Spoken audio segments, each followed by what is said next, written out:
بەهارە دەشت و دەرخەمڵی نەما و کڕێوە و تەما بە هەر لایەکا دەڕوانیت بە دوو چاو هێشتا هەر کەمە چەم و چاوک بە جۆرێ تێکەڵی یەکبوون لە جوانیدا لەگەڵ خۆیان ئەبەن هەرچی مەراق و داخ و ماتەمە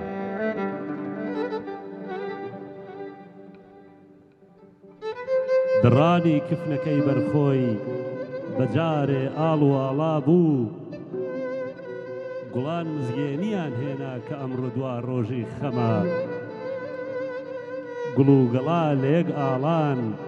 بە شنەی شەماڵی کوێستان چ سحرێکە ئەڵێ عەشقی وەلی دێوانە و شەمە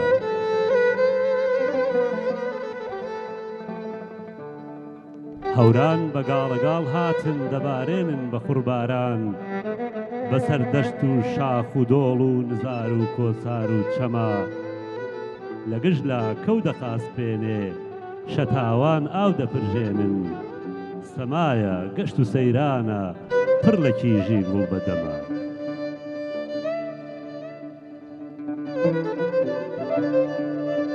وڵاتی کوردە ئەم خاکە سپاردەی باو باپیرە لانەی شیرین و فەرهاد و لاس و خەزاڵ زین و مەما گوڵستانە نیشتیمانم دەنگی بولبول سەرمەستەکە کوردستانم بەهەشتێکە کەی جێگەی ماتەم و خەمە دەخانە تێکەڵی گەشت بە لەگەڵ یارانی هاومەیلت بە سەیری بەندەن و کێ و پاژە و شەتاوی زەمزەمە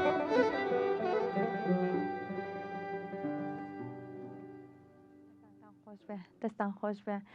لە سروشتی جوانی کوردستانەوە لەم بەهارە جوان و ڕەنگینەوە جوانترین سڵاوتان لێبێت و بەیانیتان باش بێت هیوا ڕۆژێکی پڕخێر و خۆشی و ئارامیتان بۆ خوازم هیوادارم ئەمڕۆ بتوانن کە ڕۆژی هەینیە لەگەڵ خێزانەکانتانە ئەگەر پلانتاندانەوە بچن بۆ گەشت و سەیران یاخود لە ماڵە بمێنەوە کاتێکی خۆش بەسەر برد و هیوای خۆشیتان بۆ خوازین ئێمە خۆشحاڵین ئەمڕۆژ هەروەکو ڕۆژانی هەینی دیکە پرۆگرامە تایبەتەکەی ئێمە لە ناو سروشتی جوانی کوردستانەوە پێشکەش بە ئێوەی ئەەکەین هیوادارم بتوان لەوەی کە بینەری پرۆگرامی ڕۆژێکی نوێ بن ئەگەر تاوەکو ئێستا نەڕۆژن بۆ گەشت و سەیران و ئێستا لەخۆ ئامادەکردن بتوانن بینەری پرۆگرامەکەمان بن لەگەڵ تەواوی ستافە جوانەکەی پرۆگرامی ڕۆژێکی نوێ هاوکاری سەرەکیم سەحرگیان بەیانی باش سڵاو لێبێت سڵاو لە تۆ بەیانی تۆ باش زۆر سپاس بەیانی هەموو بینەرانی ئازیز و خۆشەویستمان باش لە هەر کوێکەوە کە ئەمڕۆ بینەرمانم بە قەولی تۆ لاانێ سەرقاڵی ئامادەکاریەکان بن بۆەوەی کە ئیتر وردە بێنە دەرەوە لە ماڵ لەوانەیە هەر ئەمڕۆ ئەسڵان هەر لە ماڵەوە بیانەوێت بوونم نە ئەمڕۆ لە ماڵەوە کاتەکە بەسەر برن یان لەوانەیە لە دەوام بن لەشی هەمووتان ساخ بێ سپاسانەکەن ئەمڕۆ لەگەڵمانن پەیوەند و تیتی لە سروشتی جوانی کوردستان لە گەورەدێ لەگەڵتانی ناوچێکی زۆر زۆر جوان یەخوە کوردستان هەر ئاوادان بێ و هەموو شوێنێکی جوانە جا حەقوا بوو ئەمڕۆ چەمی ڕەزانە ببورن ئەوە هاوکارانم بۆیان چاکردم چەمی ڕەزانە لە ئێرەوە لەگەڵتانە بینجا حەقوا بوو چەپکە گوڵێکیشمان بخوا لێ بکەن هەر چەند ژینگە نابێتێک بدرێت بەڵام ئەو چەپکە گوڵە زۆر زۆر جوانە لەگەڵ جلی کوردیە ئەهاڕێکیخێ باڵێک گوڵاڵە سوورە و هەموو ئەمانە جاها فرکچان هەنێک جار تاجێکی دەوری سەری پێوە دروستەکەن و ئەمانە بەڕاستی جوانە ئەمەنەی ترجلەکانیان لێ جوانەکە جا بەرنامەکەی ئەمڕۆی ئێمە بە شارێکی جوانی مامۆستا کامیلی خانەوە دەستی پێکرد چەند بە جوانی باسی بەهاری ئەکرد مامۆستا زۆر سپاس بۆ تۆ هەروەها دەنگە خۆشەکەی کاک عەلیڕەزا محمودیمان لەگەڵ دەبێت سپاس بۆ ئامادەبوونتان و هەروەها کاک ڕێباز کاک ڕاستی و کاک ئەرکان لەگەڵمانە بن سپاس بۆ ئامادەبوونتان ئامادەکانیان واکەن ئەمڕۆ ئەوەنەی تر چێژوەرگرن لە بەرنامەکە بەخێربێت سڵاوتان لێبێ کاک کامیل کاک ڕەزا بەخێر بێن سڵاو ڕێز و حرمەت بۆ ستافی هەر بەرنامە بەمەلکەکەی خۆت بۆ ستافی بەرنامە و ئێوەی خۆشەویستیش ماندوو نەبن زۆر خۆشحاڵین کە لە خزمەتی ئێوەداین زۆر سپاس کاک کامیل زۆر بەخێر بێت سپاسانێکم لەم سروشتە جوانەی کوردستانە بە خزمەتی ئێوە گەیشتم هیوادارم بەرنامەیەک پێشکەش بکەین کە بینەران و بیستەران ببێتە یادگاریکی جوانە لایەن و باوەتەخواز من جارێکی کا بەرنامەیەکی وا دووبارە بێتەوە زۆر سپاس کاک کامیل لەوەی کە بەڕێزت شعری زۆر جوانت هەیە پڕ لە هەست و پڕ لە نەست تا چەند گرنگە لەم سروشتە جوانی کوردستان کاتێک کە شعرێکە خوێنیتەوە زیاتر خۆشت چێژوەر بگری لە خوێندنەوەی شعرەکە بێگومان سەرچاوی نووسینی شعر هەر ئەو سروشتەیە کە تایە ژیت ئێمەش وەکو کورد لەم سروشتەی کوردستانە هەر لە سەرەتای نووسینی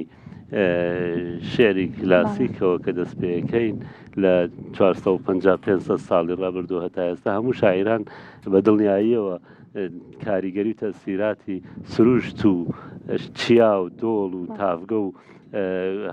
گوڵ بە گوڵی کوردستان کاریگەری هەبووە لەسەر عاشقان دیارە ئەوەی کە من هەستم پێکرد بێ ئەو وەسفەی سروشت و ئەو جوانەی سروشت کە لە کوردستانە شاعیران باسییان کردووە لە کەم شاعیرانی نەتەوەکانی کا بەدیەکەم دەستی جەناویش خۆبژار دەجوانەیە زۆر سپاسخوازیارم کە جێ ڕزامەندیتان بوو بێ سپاس دەکەم بێگومان هەر بۆ شێوە جا ویستم من پەیوەند هەر لە مامۆستا کامیل پرسیاری ئەوە کەم بەڕێزت نازناوی ئەدەبی خانەت هەڵبژاردووە لە شارەکانت خانە بوو خانە وەکۆی کە ناوی باپیرم خانەیە جاری وارەوە ئەڵم لەوانەیە باپیرم بە تایبەت بۆ من لەدایک بوو بێ ئەو ناوی کردواتر من حەزم کرد ئەو نازناوی باپیرم هەڵگرم لە شاعرە کوردەکانە هەم لە خانای قوبادی کە نزیکە بێتەوە 500 ساڵ پێش ئێستا ئەوە هەیە دوایەوە ئەحمەدی خانیمان هەیە دوو خانی و خانیمان هەیە بەمتم با خانەکەی تیاابێ لەوانەیە هەرچەند من لە ئاستی ئەوانانیم بەڵام وەکو نازنا و بەڵێهینی ناوی باپیرمە هەڵم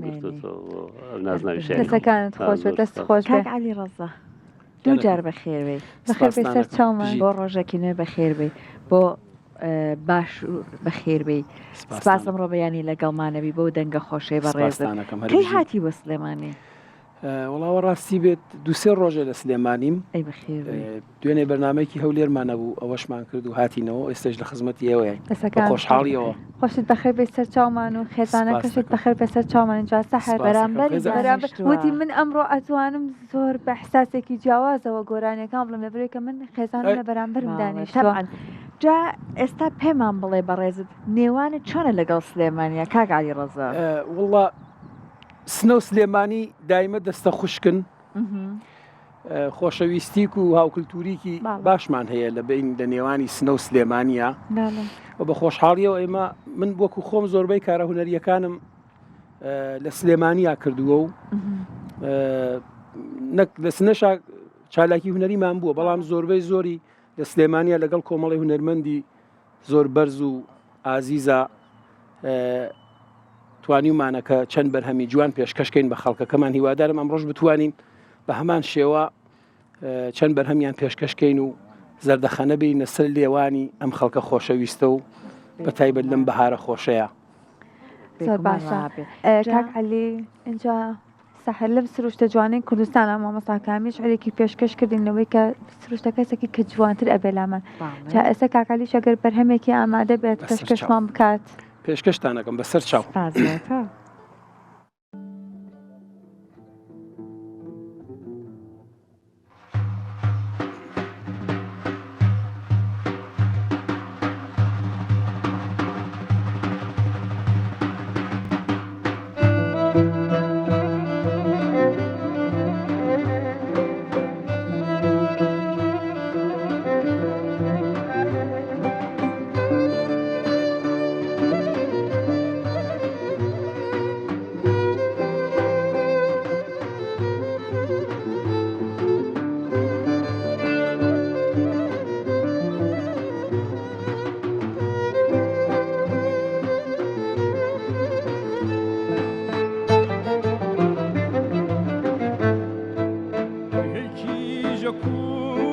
بەرگی خۆماڵی هەیکیژە کورد بەرگی خۆماڵی کاتی ئەی پۆشی خەوەن جەماڵی کاتی ئەی پۆشی باوەن خەوەن جەماڵی نەسکو نەمایامی ئەخ وەکو تووڵەنەی نەسکو نەمایامی باوەن وەکو تووڵەنەی دڵان دەڕفێنی دڵدارایان لەپەی دڵان دەڕفێنی باوان دڵدارایان لەپەی هەر لە خۆ جوانایە شەدە و دەسماڵن هەر لە خۆ جوانایە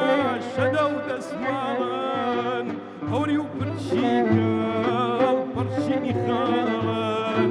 هەوری و پرچیکەڵ پەرچینی خاڵن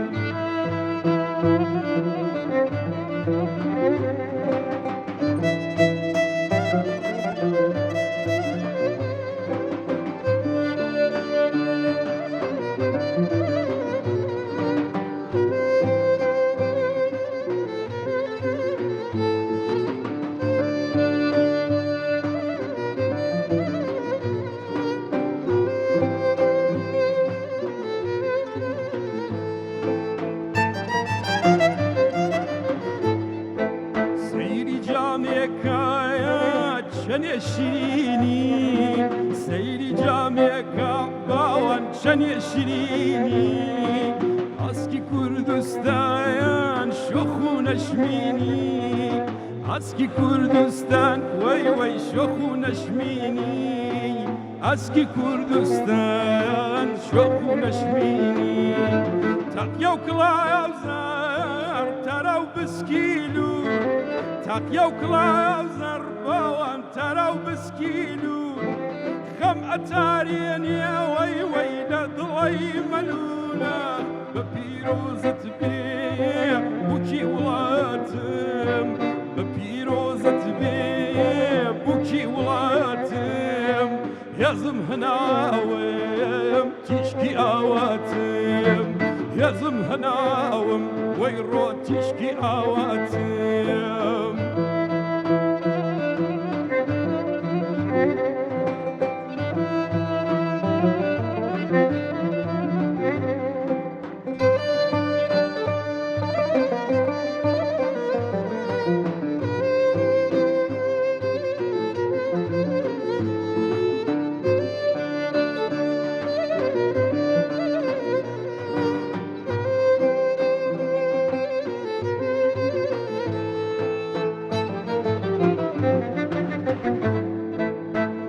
کیژە کورد جلی خۆماڵی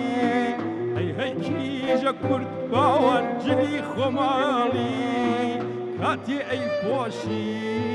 خەوەن جەماڵی کاتی ئەی پۆشی خەوەن جەماڵی دڵان دەڕفێنی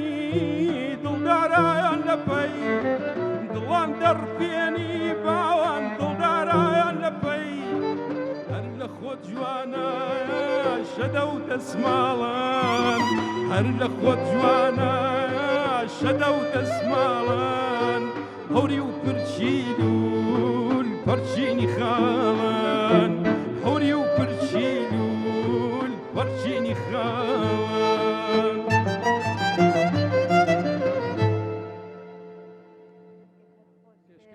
دەستان خۆش بێ من دەستەکانت خۆش بێ جەم بینەرانمان بووە جا تۆ باسی جلی کوردیت ئەکرد و شەدە و ئەمانە بەسەر یارەوە ئەمانە جلی کوردی هەر زۆر زۆر جوانە کاک عەلی ڕەزا خۆت نێوانە چۆنە لەگەڵ جلی کوردی ئەم دەستوری جلەکە لە بەرخۆتایە ناوی چییە؟ ئەم جلە خۆی قازی دووری پێڵێن ئێمە جلوبەرگی کوردی بەڕاستی هەر ناوچەیەک بۆ خۆی دەستوریکی خۆی هەیە و جلوبەرگێکی خۆی هەیە، مراخانیمان هەیە، جلی ستارخانیمان هەیە، جلی قازی دوورمان هەیە، جلوبەرگی هەورامیمان هەیە و کە مامۆستا لە بەریایەتی کە دەستکردی هەر خۆی کوردیشە، هەم پارچەکەی و دوورینەکەی و هەموو شتێکی. بەڕاستی میلەتی کورد هەلێ ناسنامەی هەیە، زمانەکەی، جلوبەرگەکەی، موزیکەکەی، هەر میلەتێک بۆ خۆی ئەمانە ئەبێ بە ناسنامەکەی و ئەبێ بە شوناسی. بەڕاستی ئێمەش وەک ملەتی کورد شانازی بە زمانێکی ڕەسەن و کۆن و دەوڵەمەندەوە، شانازی بە جلوبەرگێکی دەوڵەمەندەوە. بەڕاستی جلوبەرگێکی زۆر ڕەنگین و جوان، ناوچە بە ناوچە، تەنانەت لادێ بە لادێش گۆڕانکاریت یا هەستەکەی تۆ ئێستا ئەڕۆیتە ناوچەی سەقز جلوبەرگەکان بینیتان جلوبەرگی سەقزی خۆی زۆر جوانە، لە ناوچەی سنەیە دووبارە ئەگۆڕدرێ، دێتەوە ناوچەی مەهاباد و مکریان دووبارە ئەگۆڕدرێ، دێتەوە سلێمانی بازم. هەم پیاوان و هەم ژنان بۆ خۆیان بە جیاجلەکانیان جوانی خۆی لە بەرەگری، ینی بۆ نوبەرامێکی جوان و ڕێک و پێک و بە تایبەت ئەو ڕەنگە جوانانە کە لە جلوبەرگی کوردیە بەکاردێ بۆ ژن و بۆ پیاو ئەگونجێ لەگەڵ سروشتە دایمە شتێکی جوانە. بەڕاستی بڵێم ناوازەیە لە هەموو گەلانی دنیاە. قسەکەی جەنابەت ئێستا هەم سێری ئەو لاوەکەم چەند خێزانێک هاتوون، خاتونەکان کچەکان جلی کوردیان لەبەرە ئەمەنا ڕەنگا و ڕەنگ و جوانە کە بریامی خۆرە هیوادارم چاو چێژۆرەگرێت. هیوادارم بەڕاستی جێگەی خۆیەتی لێرە باسی ئەمە بکەین. هیوادارم ڕۆژێک بێت بە جلوبەرگی کوردیەوە. ئێستا لە سنە و لە سلێمانی لە زۆربەی شارە کوردیەکان تقریبا ئەمەیان کردووە بە یاسایە کە بۆ بۆنەکان جلی کوردی لەبەرەکەن، چی پیاوان و چی بە تایبەت ئافرەتان. بەڵام ئەوە خۆشە کە لە ڕۆژە عادیەکانیشا ئێمە پیا و کچ و ژن بە جلوبەرگی کوردیەوە لە بازاڕا ببینین، یعنی کە ئەڕۆین خۆشیەکەی وڵاتێکی کوردی ئەوەیە بەڕاستی کە ئێمە ئەو جلوبەرگە نەبەستینەوە بە بۆنەکانەوە، نەبەستینەوە بە حەفلێکەوە، نەبەستینەوە بە دەرەوە چوونێکەوە، بە ڕۆژان بەردەوام ناڵێم ئێستا هەموو ڕۆژێک، بەڵام لە 7 ڕۆژە لە 8 ڕۆژە 2-3 ڕۆژی بە جلوبەرگی کوردیەوە ژنان و پیان ئەگەر بۆ سەردەوام بڕۆن، بۆ سەرکار بڕۆن، بۆ بازار بڕۆن، ئەوە هەر خۆی زۆر جوانە. بەڕاستی ناسنامەیەکە بۆ گەلەکەمان نابێ بیفەوتێنین، هەر وەکو زمانەکەمان، هەر وەکو موزیکەکەمان. جلوبەرگیش بەڕاستی ئەتوانێت کاریگەری خۆی بێت و ئەوە خراپە کە ئەمڕۆ بەداخەوە دووبارە ئەڵێمەوە بەساتەوە بە بۆنەکانەوە لە بۆ نایکە نەبەریان بەڕاستی بەکاری ناهێنن. دەستخۆش مامۆستا بە مامۆستا کامیل ناوە بێنمیان بە مامۆستا خانە بە هەر زیاتر بە خانەکە ناسراوم. دوورە وڵاتی تا چۆ کاریگەری هەبوو لەسەرەوەی کە کاریگەری هەبێ لەسەر شعرەکانە، لەسەر تێکستەکانە؟ بێگومان دەور و تاسیری خۆی هەیە. تۆ چەند دوورەکەویتەوە ئەوەندە سروشتەی کوردستان ئەو ژیانەی کە تیا ژاوی ئەو ڕابردووی کە جێت هێشتا و هاوڕێ و دۆست و ئەمانە هەمووی کاریگەری لەسەر ناخی مرۆڤ هەیە. دیارە بەڵێ کاریگەریکی دەسەدا هەشتای لەسەر من تا ئێستا پارچە شەرێکمان پێشکەشکی کە لەسەر نیشتیمان بێت، لەسەر نیشتیمان بەسەر چاو خۆش بێت.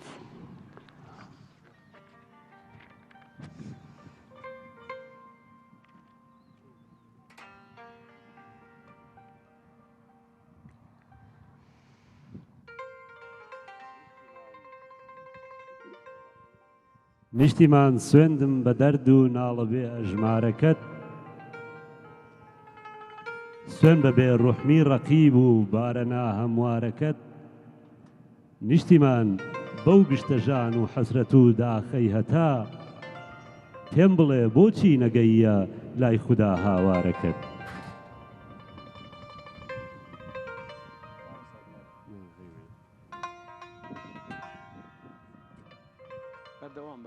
نیشتیمان بۆ هەر خەمێکت قوڵپەدا ناخم بە کۆڵ، کەیلی خوێناوە بەجارێ جۆگە لەو جۆبارەکەت. نیشتیمان تاکەی بە ئەسرین خاک و خۆڵی خۆت دەشۆی، بۆچی ڕۆژێدا نەمرکا ئاگری ئازارەکەت. نیشتیمان چەند ساڵە ڕۆڵەت بێسڵی دار و پەتن، شانشینی کاخی سێدارن سەری سەردارەکەت. نیشتیمان شنگێڕی داخ و حەسرەت و ئازارتم قوردە پێوم بۆ هەڵەبجە و کۆڕە و کۆمارەکەت.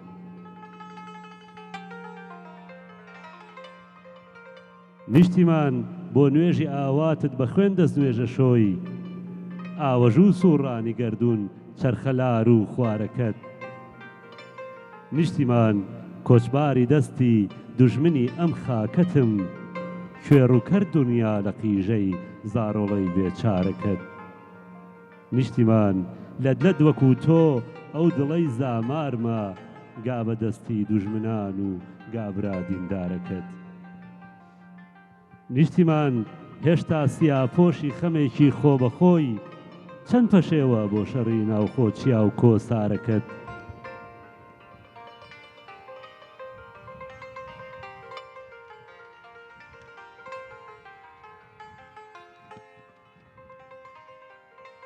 نیشتیمان نەورۆزە جەژنی کۆنە ساڵی ئەم گەلت، چقلی چاوی دژبەران و ناحەز و خوێن خوارەکەت. نیشتیمان جێیکەل هڕ و کرمانج و زازای کورزبان، لڕ و سۆران و هۆرامی یەک لە یەک نازدارەکەت. نیشتیمان تا هەم بەڵێن بێ وەرنەگێڕم ڕوو لە تۆ، شەرتە ڕۆژێ هەرپەتی کەم ناحەز و غەدارەکەت. نیشتیمان سوژدەم لەبەر مێژووی شکۆتە بەردەوام، کێیە وەک خانە پەرۆش و عاشق و خەمخوارەکەت.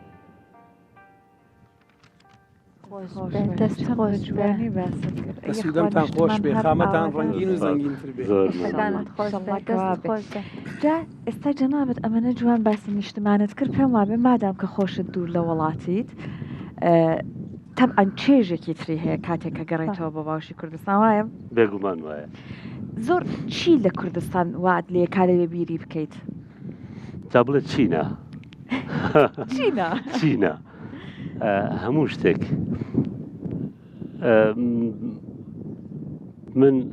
دنیا زۆر گەڕاوم، وڵاتانی کە زۆر گەڕاوم، بە تایبەتی وڵاتانی ئەوروپا. کاتێکیشکە ئەگەڕێم بە تام و چێژێکەوە گەڕێم کە لە کەلتوریان، لە خواردنیان، لە مێژوویان، لە هەر شتێک کە لە سەرەتای مرۆڤایەتی ئەوانەوە هەبوو بێ، تۆ هەر شتێکی جوانە بینی، هەر شتێکی ناوازدا بینی، ئۆتۆماتیکی مشکی تۆم چەنە لە مقارنەیە کاتەوە بۆ شتانەی کوردستان. ئەگە شتێکی خۆشە بینی ئەڵێ ئەمە لە کوردستانە چێ، جێگایکی خۆشە بینی ئەمە لە فلان شوێنە چێ. هەمیشە ڕۆحت دانابڕێ، جەستت دابڕێ، بەڵام ڕۆحت بەردەوام لەگەڵ سروشتی کوردستان، لەگەڵ خەڵکی کوردستان، لەگەڵ ئازار و مەینەتەکانی، لەگەڵ سەیران و خۆشیەکانی هیچ کاتێک ناتوانانی دابڕێ. تاچی کوردیش خۆی هەروە دروست بووە. بێگومان پێم وایە ئەگەر وانە بووینایە تا ئێستا لەو بازنە لەو چوارچەوەی کە ئێمە تیاژین و لەو هەموو زوڵم و زۆری کە لە چەند سەد ساڵی ڕابردووە بەرامبەر بە ئێمە کراوە، زۆر میلەتانی کە هەبوون کە لە ئێمە زیاتر بوون نەمان. بەڵام ئەوەی کە هێشتی نیەوە ئێمە ئەو پابەستە ڕۆحیە لە هەر جێگایەک بی تۆ هەر خەیاڵی ئەو بەهشتاکێ کە کوردستانە. کوردستان هەر ئاوان بێت قەت بێت تاقەت نەبێت. کاک عەلی ڕەزەجا سنا ئاویێری بەناوبانگە هەینی لێ دێ پێم وابێ خەڵک زۆریتر بە پێبێ بە ئۆتۆمبیل بێ ئەڕوا بەرەو ئاویێر وایە؟ بیری ئاویێرە کردووە یان چاو بە ئەزمەرگۆژا کەوێت؟ ئەوە ڕاستی بێ کوردستان هەمووی خۆشەویستە لە لای من. ئیتر کۆ ئەو شوێنی شاکە لە دایکە بی ئیتر تایبەتمەندی خۆشی هەیە بەڕاستی. سنا وەکو شارێکی دارولعلم دارولهونەر بەڕاستی شارێکە دیارە، لە هونەرە، لە علما دیارە، لە دەستکردا دیارە. خۆ لای هەمومانەوە ڕوونە باشترین گۆرانی بێژەکان، ژەنیاری باش، هەروەکو شاری سلێمانی بەڕاستی. ئاویێریش خۆی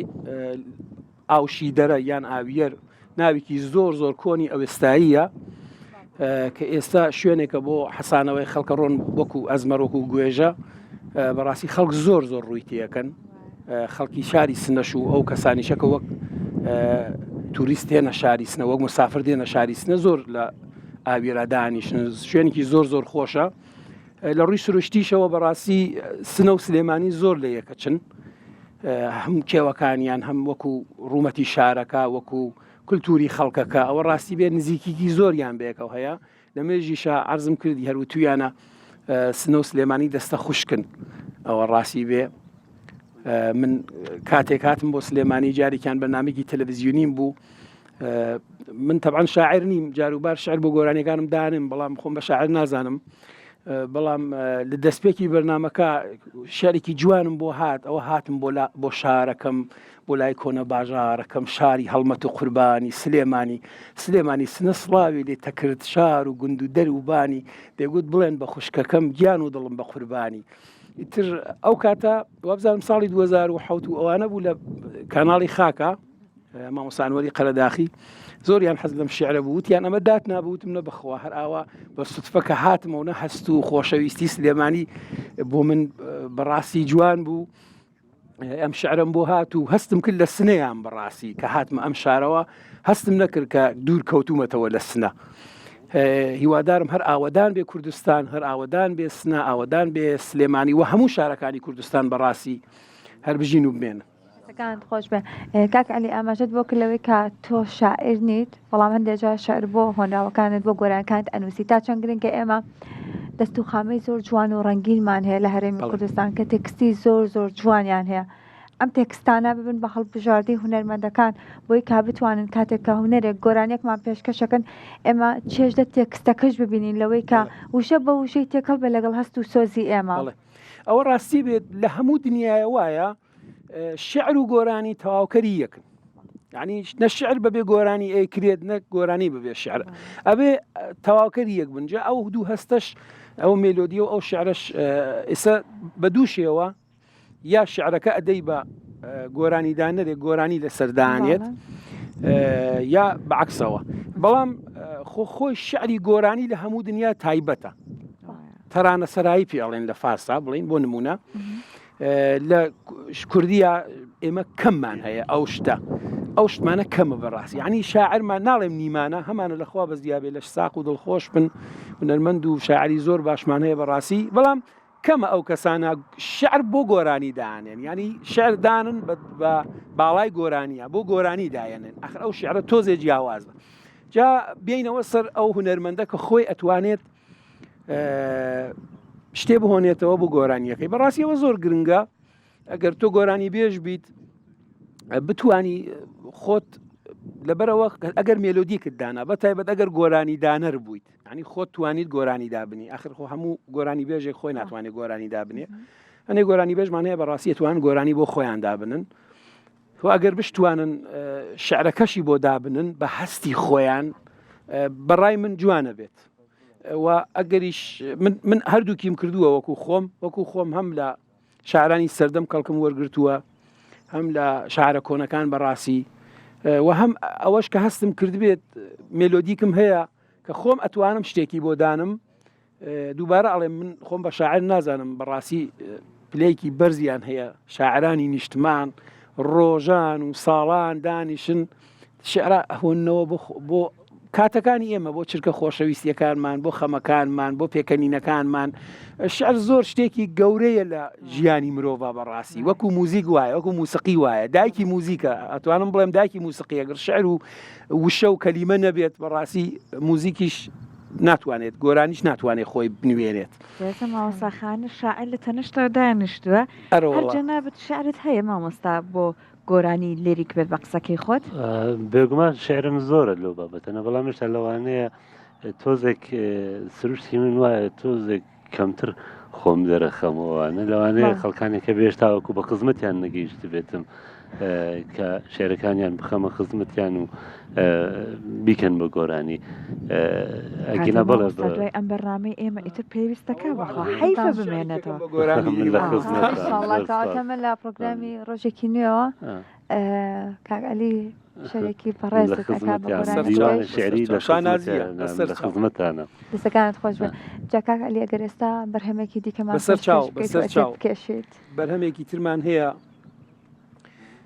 باخت ئاوا بێ کوردستان بەڕاستی ئەمەش پێشکەشەکەم بە کوردستان و بە بەهاری کوردستان و بە خەڵکی خۆشەویستی کورد دەستەکانت خۆش بەسەرمان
دڵسۆزتم دڵدارەکەی هەوسۆزتم دنیاورەکەی دڵسۆزتم دڵدارەکەی هەوسۆزتم پەروەردەکەی ئامێزتم ڕەبی هەرخۆش بینیشتمە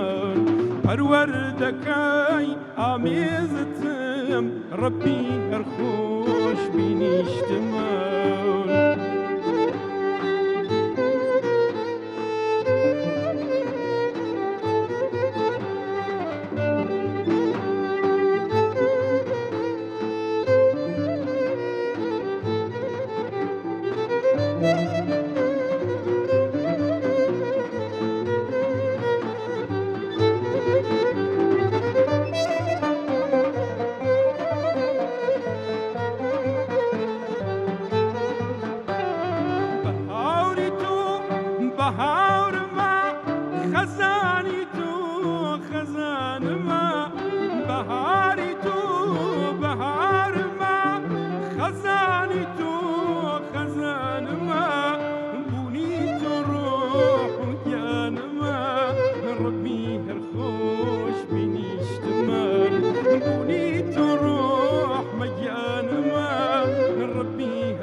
هەر ئاوەدان و نیشتیمان هەر ئاوەدان بێت نیشتمانەکەمان ڕەبی هەر ئاوەدان بێت ڕەبی هەروا بێت و جا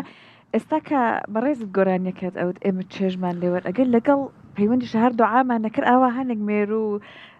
هەنگەژاڵۆ ئەمانە دەوریە بوون هەردوو عامان نەکرد نەیە بەلامانە بەڵام داشتێکی شیای بەمەی دەستمەوە نازانم چی بوو کاتە بێبەشی نەکرد نەبێ بەشی نەکرد سەیران ئەبێ تۆزە سەربازیش بی لەگەڵیا ئەترها کەسی وا هەیە بۆ نمونە چێژ نبینێ هەرڵێ ئەی هات بەلامە مێشوو لە هات بەلامەوە هەنگەژاڵە هاتۆمان لە تا ئەوانە ئاگای نییە پێما بێبێت تۆ گوێ بۆ شتانە نەیە لە کاتی سەیرانە خۆی تێکەڵبوونێکە ئەزانی چۆنە ئێمە تۆزێ دوور کەوتوینەتەوە لە سروشت ئەمە شارستانیەتێکی سەناعی وای کردووە لە مرۆڤ نەک بەس لە ئێمە بەڵام خۆ بەڕاستی هەموو ساغی و سڵامەتی و دڵخۆشی و ئارامش و هەموو شتێک لە سروشتایە بەڕاستی لە سروشت ئەتوانی بیدۆزیتەوە تۆ ئەگەر ڕەفیق بی لەگەڵ سروشتەکەت ئێستا بۆ نمونە من زۆر شاخەوانیەکەم نەکو بڕێم وەکو شاخەوانێکی ئەوە پرۆفشناڵ دایی من بەڵام لە 73 جار بۆ شاخە ڕۆم ینی ئەوەم لە سروشتا دۆزیوەتەوە لە هیچ کەس و مرۆڤێکان چێش لە سروشت وەرەگری لە زمانەکانی ئەزانێت چۆنە تۆ لە سروشت ڕاستی ئەبینی خۆشەویستیکی بەبێ بەرامبەر ئەبینیت چێژێکی بێ بەرامبەر بێ منەتە عنی کە تۆ ئەڕیتە شاخێک دانیشی هەموو شتێکت پێ ئێهاتە و هەوای پاک جوانی ئارامش هەموو شتێکی خۆشت پێەیە بەڕاستی ئەمە لەخوا بەزیا بێ سروشتی کوردستان زۆر جوانە هیوادارم بتوانین ڕەفیق بین لەگەڵ یاجا شتێکی زۆر گرنگی شەیە لێرە من جێگەی خۆەتی باسی کەم باس سروشت بپارێزین تکاکەم کە ڕۆشتینە شوێنێک دانیشتین دۆ شوێنەیە نانمان خوارد بە دڵی خۆش بڕۆن بەس شوێنەکەی خۆتان پاککەنەوە ئەلاگەی لێدامەخەن زبڵی لێدامەخەن بەڕاستی ئەم سروشتە گونا حەوای لێ بکەیت ئەوە تەنانەت لە سەیارەکەشتەوە شتێکی بچووک نابێ خەیتە ناو شەقامێکەوە لە ناو کۆڵانێکەوە ئەوە بەڕاستی سەوادێکی کۆمەڵایەتیە ڕەتی بەوە نییە کە من ئەگەر 5 دکتۆران بێ ئەوە ئەبێ سەوادێکی کۆمەڵایەتی دەبێت ئەمانە سەوادی کۆمەڵایەتی هەڵسو کەوتی جوان لەگەڵ سروشت لەگەڵ مرۆڤەکان لەگەڵ یەکترین ئێمە ئەتانین شار بۆ یەک خۆش بکەین بە خۆشەویستی بەرامبەری بە یەکترین بە میهرەبانی بە من بینیومە زۆر جار بینیومە ئێستا ئەگەر لە سروشت گەڕین دوو مرۆڤ دوو کەسەگەینە یەک تووڕابنێک بەڕاستی ئەگەر ئاوا بێ ژیان لە هەموو تاڵە بێ ئەگەر هەمومان هەوڵ بدەین کە بەرانبەر بە یەک هەستی خۆش دەربڕین خۆشەویستی دەربڕین بە قسەی خۆش بە زاری خۆش بە وتاری خۆش ژیان خۆشترە بێ بۆ هەمومان بەڕاستی پێی پێشبینی هاوکارمان تەرزە بێت ئەبێ سەعاتی دە ئەم ڕەشەبایە نەمێنێ ڕەشەباکەش خۆشە ڕەشەباکەشی سەر و سەر چاومان بەڕاستی تۆزێک ئەها بۆ ئەو شتانە تۆزێ بۆ کچەکان و ژنەکان خۆشە و هەر جوانە ناو سوچی شاو پرۆگرام پێشکەش بکەی ئەمانش هەر تۆ بەجارێ خاو بوویتە تۆ لەبەر هەر ئێمە تۆ زێ دژایەتیمان هەیە لەگەڵتان بەردام بین با لە ئێستا لەگەڵ بینەرانمان وچانێک وەرگین لاانێ ئەمە نەباسی سروشتمان کردێوەش هەستم حەزکەن بۆ نمونە بەر هەرجێرەیەک بچن هەوایەک بۆەوەی کە بەناوماڵەکە بچن بۆ سەیران نا دوای بەرنامەی ئێمە بچن تازە بەجێمان مەهێڵن جا بابەیەکە ئەم وچانە کورتە وەرگین دوای وچانەکە گەڕێنەوەلاتە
بڵێ بینەرە ئایستەکانیەوە جوانترین سڵاتان لێ بێ دووبارە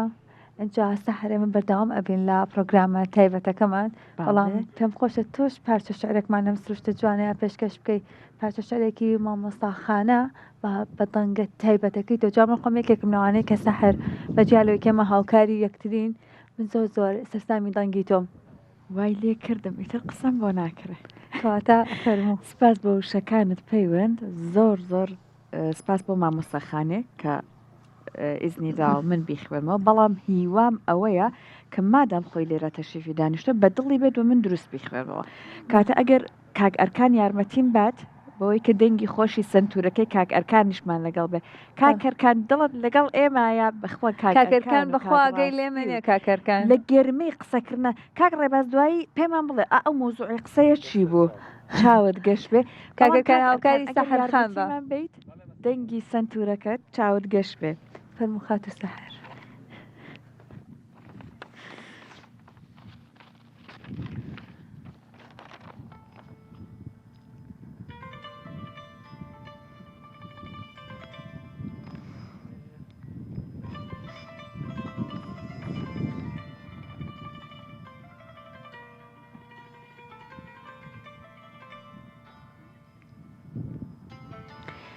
ئەرێ ئەی دڵ لە تەنیاییت بڵێم چی ئەرێ ئەی دڵ لە تەنیاییت بڵێم چی لە سووتانی بە ئاسپاییت بڵێم چی بە دەورمدا هەموو ڕازن بە بێناز لە بێدەنگی و لە ڕیسواییت بڵێم چی دەڵێی سەیوانە چواردەورم کشومات بە خوڕبارین لە بیناییت بڵێم چی لە خەرمانی غەمی خۆما لە خاکم لە ئاسمان و لە بەرزاییت بڵێم چی مەبەستم بوو وەبەستم ڕێی جوداییت مەبەستم بوو وەبەستم ڕێی جوداییت لەگەڵ مندا لە سەوداییت بڵێم چی سوپای پیری سەر و سیمای سپی کرد لە بێ هیوای تروسکاییت بڵێم چی لە پرسەی خۆم لە پرسەی خۆم هەرامە و شین و ڕۆڕۆ لە تەختی کەی لە پاشاییت بڵێم چی لەکن من بوو بە ئەفسانە بزەیلێ و لە تۆ قاقا و لە گومڕاییت بڵێم چی لە نێو چاڵی زەنەخدانێ کەسیر مام کە دەرناچم لە قوڵاییت بڵێم چی فیراق و غەم ژیانی کردە قەقنەس لەسەر قاڵی بە دونیاییت بڵێم چی بە مەستی ڕازەکانم خستە دەستت بەلا قرتێ و بەلا ساییت بڵێم چی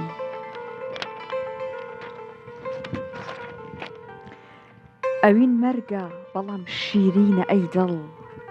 دەکێشی ڕۆح بە ساناییت بڵێم چی لە پێش خۆت و لە دوی خۆت خۆڵە پۆتم لە لوت بەرزی و لە خۆباییت بڵێم چی وتی خانە لە خامەت خوێن دەچۆڕێ وتی خانە لە خامەت خوێن دەچۆڕێ کە تۆ نەتماوە سوکناییت بڵێم چی دەستەکان زۆر سپەنگی تۆ هەر خۆش بێت و دەستی مامۆستاخانەش خۆش بێت وادارم کە وەکو خۆی خوێندبێت ماوەڵ زۆر لە خۆی زیاترت داد زۆر سپاس کاک عەلی ڕەزا وتی پێش ئەوەی کە ئەم ناوبڕە وەرگرین وتی ئەگەر گۆرانی بێش خۆی شعرەکەی نووسی بێت تێکستەکەی و خۆی ئاوازەکەی دانابێت و تەبعاً خۆشی بێڵێت ئیترەوە خێر عەلا خێر جا شعر بە دەنگی خۆت یان ئەو شاعرە جوانترە چون هەستەکە تەنیا خۆی ئەزانێت بەڵام هیوامەوەی بەڵام بە ڕێزیش ئەتوانم بڵم ئەگەر خۆشم بم خوێندایەتەوە قەدەوەندە جوان نەمەکەواتە مامۆستا تۆش پارچە شعرێکمان پێشکەش لە خزمەتتانە لە پاڵەوەی سەحەرەوە کەشمان لە بەڕێز تایبەتەکەت و تێکستە تایبەتەکانت لە خزمەتتانم سپاس بۆ تۆ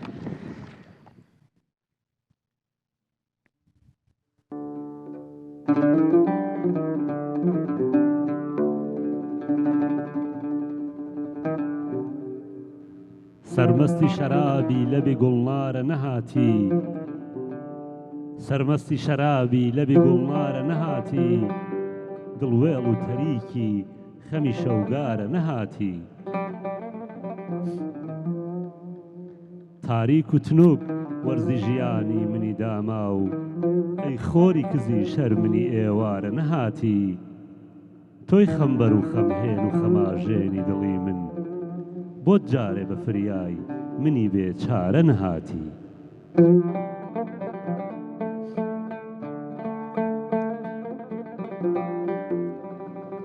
تک دەڕژێن ئەشکی خزاوی سەری کوڵمم دڵمەیلی بەدیداری وەفادارە نەهاتی سەیری بەری پێت پڕ لە گەڵای زەردی خەزانە ئەی پاییزی پەرچەم وەکو سێدارە نەهاتی شالووری بریندارە دڵم بۆ گوڵی گۆنات پێویست و نیازی بە پەرستارە نەهاتی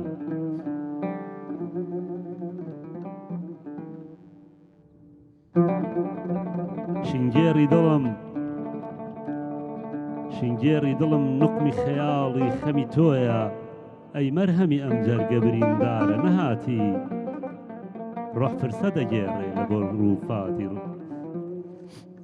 ڕۆح پرسە دەگێڕێ لە بۆ ڕووفاتی غەریبیم ئاکام کە بە فریای منی ئاوارە نەهاتی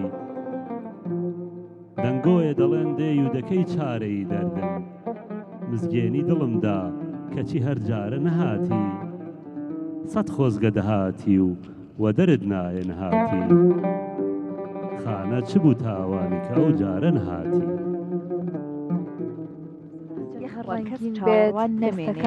ئەوەی کە چاوەڕوانی ئەکا بێت بەڵام لەگەڵ خۆی زۆر سپاس مەمنون نەهاتووە هاتووە هیندی پێشتی تر بە ئارێ هاتووە هەر بەگشتی مامۆستا هەر بەگشتی یاڕەبی ئێستا ئەمە جەنابەت نووسیتە تەبعەن بە هەستی خۆتە بەڵام زۆر جار زۆر کەس کاتێکا گەرگوێ لە شعرێک کەگرێ ڕێک ئەڵێ قسەی دڵی ئەوە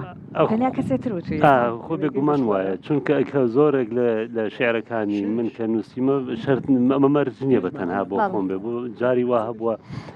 قسە و گفتارم لەگەڵ بۆ نمونە لەگەڵ کیژێکا بووە لەگەڵ کوڕێکا بووە یاوەکو گوێبیستی چیرۆکێک بووم لە ئەنجامی ئەو چیرۆکە یاوەکو ئەو بەسەر هاتەیە ئەو ئەشقایە کە بە یەک نەگەیشتون یا بە یەک گەیشتووە بە هەر جۆرێک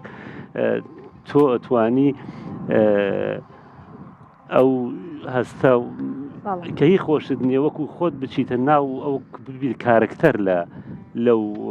چیرۆکە و ئەتوانی شعرێکی لەسەردا بنیت کە شعری هێزی شعریش ئەوەیە کە کاتێککە ئەم شعرە منەی خوێنمەوە بەڕێستان یا هەر کەسێکی کە گوێی لێگرێ هیچ نەبێ ئەگەر لە 100% لە هەموو شعرەکەی خۆی نەبینێتەوە لە بەشێکیا خۆی ببینێتەوە ئەوە جوانی شعر لەوەیە جا ئەگەر ڕەگەزەکە نێربوویان مێبێت چونکە شعرەکانی منیش زۆر کات وها نووسم کە هەردوو ڕێگەزەکە بەهی خۆی نەک بە جای کەمەوە جەمامۆستا ئەسە وای لێ هاتۆ بەهۆی تەکنەلۆژیاوە بەهۆی سۆشیال میدیاوە هەموو کەسێک ئەتوانێت ببێت بە نووسەرێک لەو ئەکاونتە و لەو پێجەی کە خۆی هەیەی ئەتوانیم لەوەی بڵێن کە ئێستا شاعیرمان زۆرە و تێکس بڵاو ئەکەنەوە بەڵام هەندێک جار کام تێکستانە خوێنیتەوە ئەوەندە سادەیە ئەوەندە بێهەستە ئەوەندە بێحساسە لەوەی کە منێکی خوێنەر کە ئەی خوێنمەوە هەستی پێ ناکەم کەواتە ئەتوانین بڵێم بەکێ ئەوترێ شاعیر ئەو تێکستانە چی بێت لەوەی کاتێکە سەمنگە لە تەکسی بەڕێزەکان دەگرم کاتێکی ئەی خوێنیتەوە ڕاستی هەستی پێ ئەەکەم زۆر سپاس شعر یابوون بە شاعیر هەڵزنانە بە کێوێکی زۆر سەختە ئەو هەڵزنانە یعنی هەموو کەس ناتوانێت بە خۆی بڵێ شاعیر من هێشتاوەکو من خۆم ئەو مافە بە خۆم نایم من بڵێم تا ئەم چرکێش بڵێم شاعرم بەڵام نووسینی شعر دنیابینیەکی فراوانیەوێ خوێندنەوەیەکی فراوانیەوێ لە هەموو بوارەکانە شارەزابوونێکی قوڵی زمانەوانیەوێ کە تۆ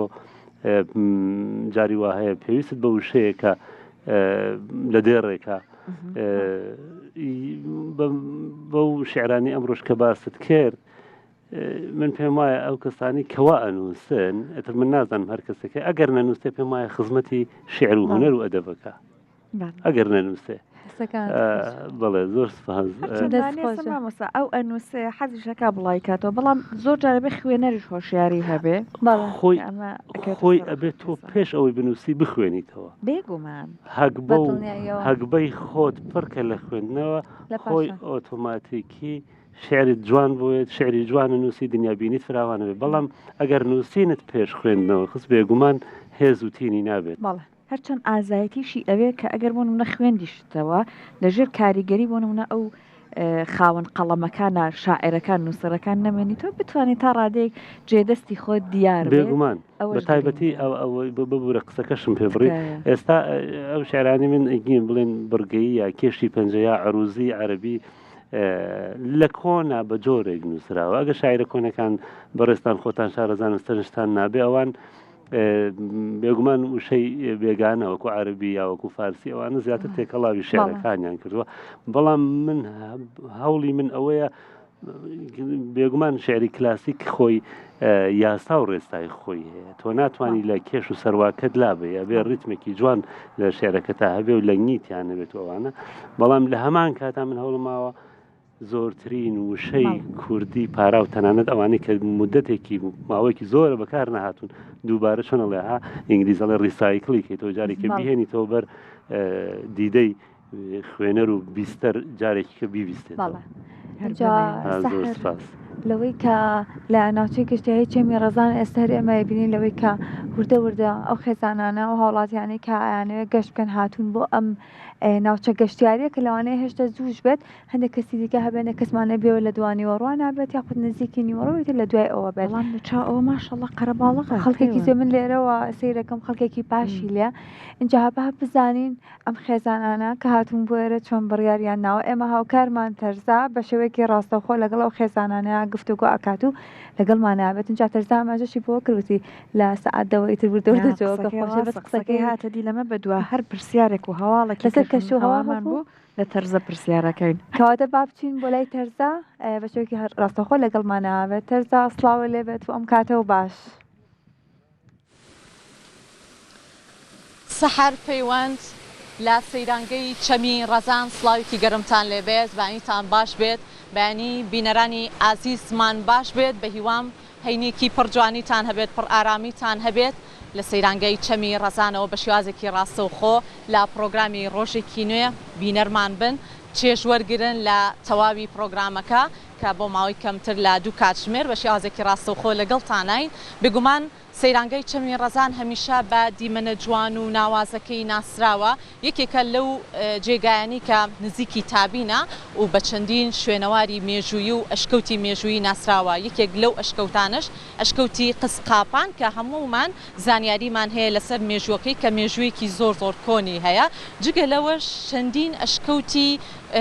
کۆنی تایە دوجار لە زاری هەندێک لەو میوانانەی کە لێدوانیان لێوەرەگرین ئێوەش لەگەڵمانە بینەر بن بابزانین چۆن بۆ سەردانی سەیرانگای چەمی ڕەزانیان کردووە بۆیە تاوکو ئەچینە لای میوانەکان ئێوەش لەگەڵمانە بینەر بن.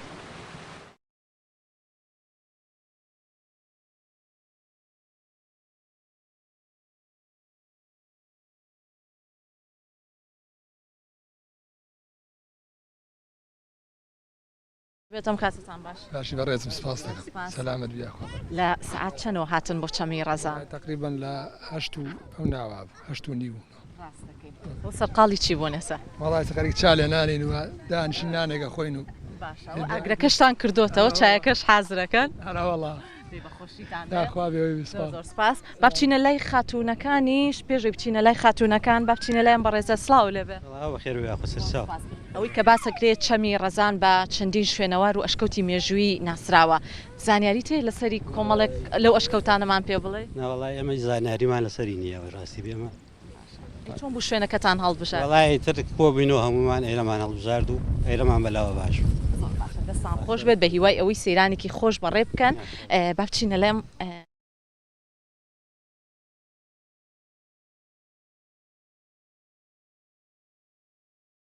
یاخوا بە خێربێن سەد چاوەکانم خێربێنیاخوا سەد چاوەکەم دایگیان چەمی ڕێزان تا چەندە دیمەنێکی جوانی هەیە خۆشە و دڵخۆشە و بەخۆشی هاتوینەتە ئێرە و ئیسا بە گشتێوانێ و کوڕ و کچ و زاوا و لەخوا بە زیابی حەمد و سەنا بۆ خوایتری بۆ ئێمەش ئێرەمان هەڵبژاردووە ئەرە وەڵڵا پێم وابێ تازەش گەیشتون تازە ئیسە گەشتوینەتە ئێرە وەڵڵا بە قوربان تا چەندە گەشتیاران ڕوەکەنە ناوچەکانی کوردستان حەزی لێ بێ ئەچێ بوو هەموو شوێنی ڕوە ڕاستە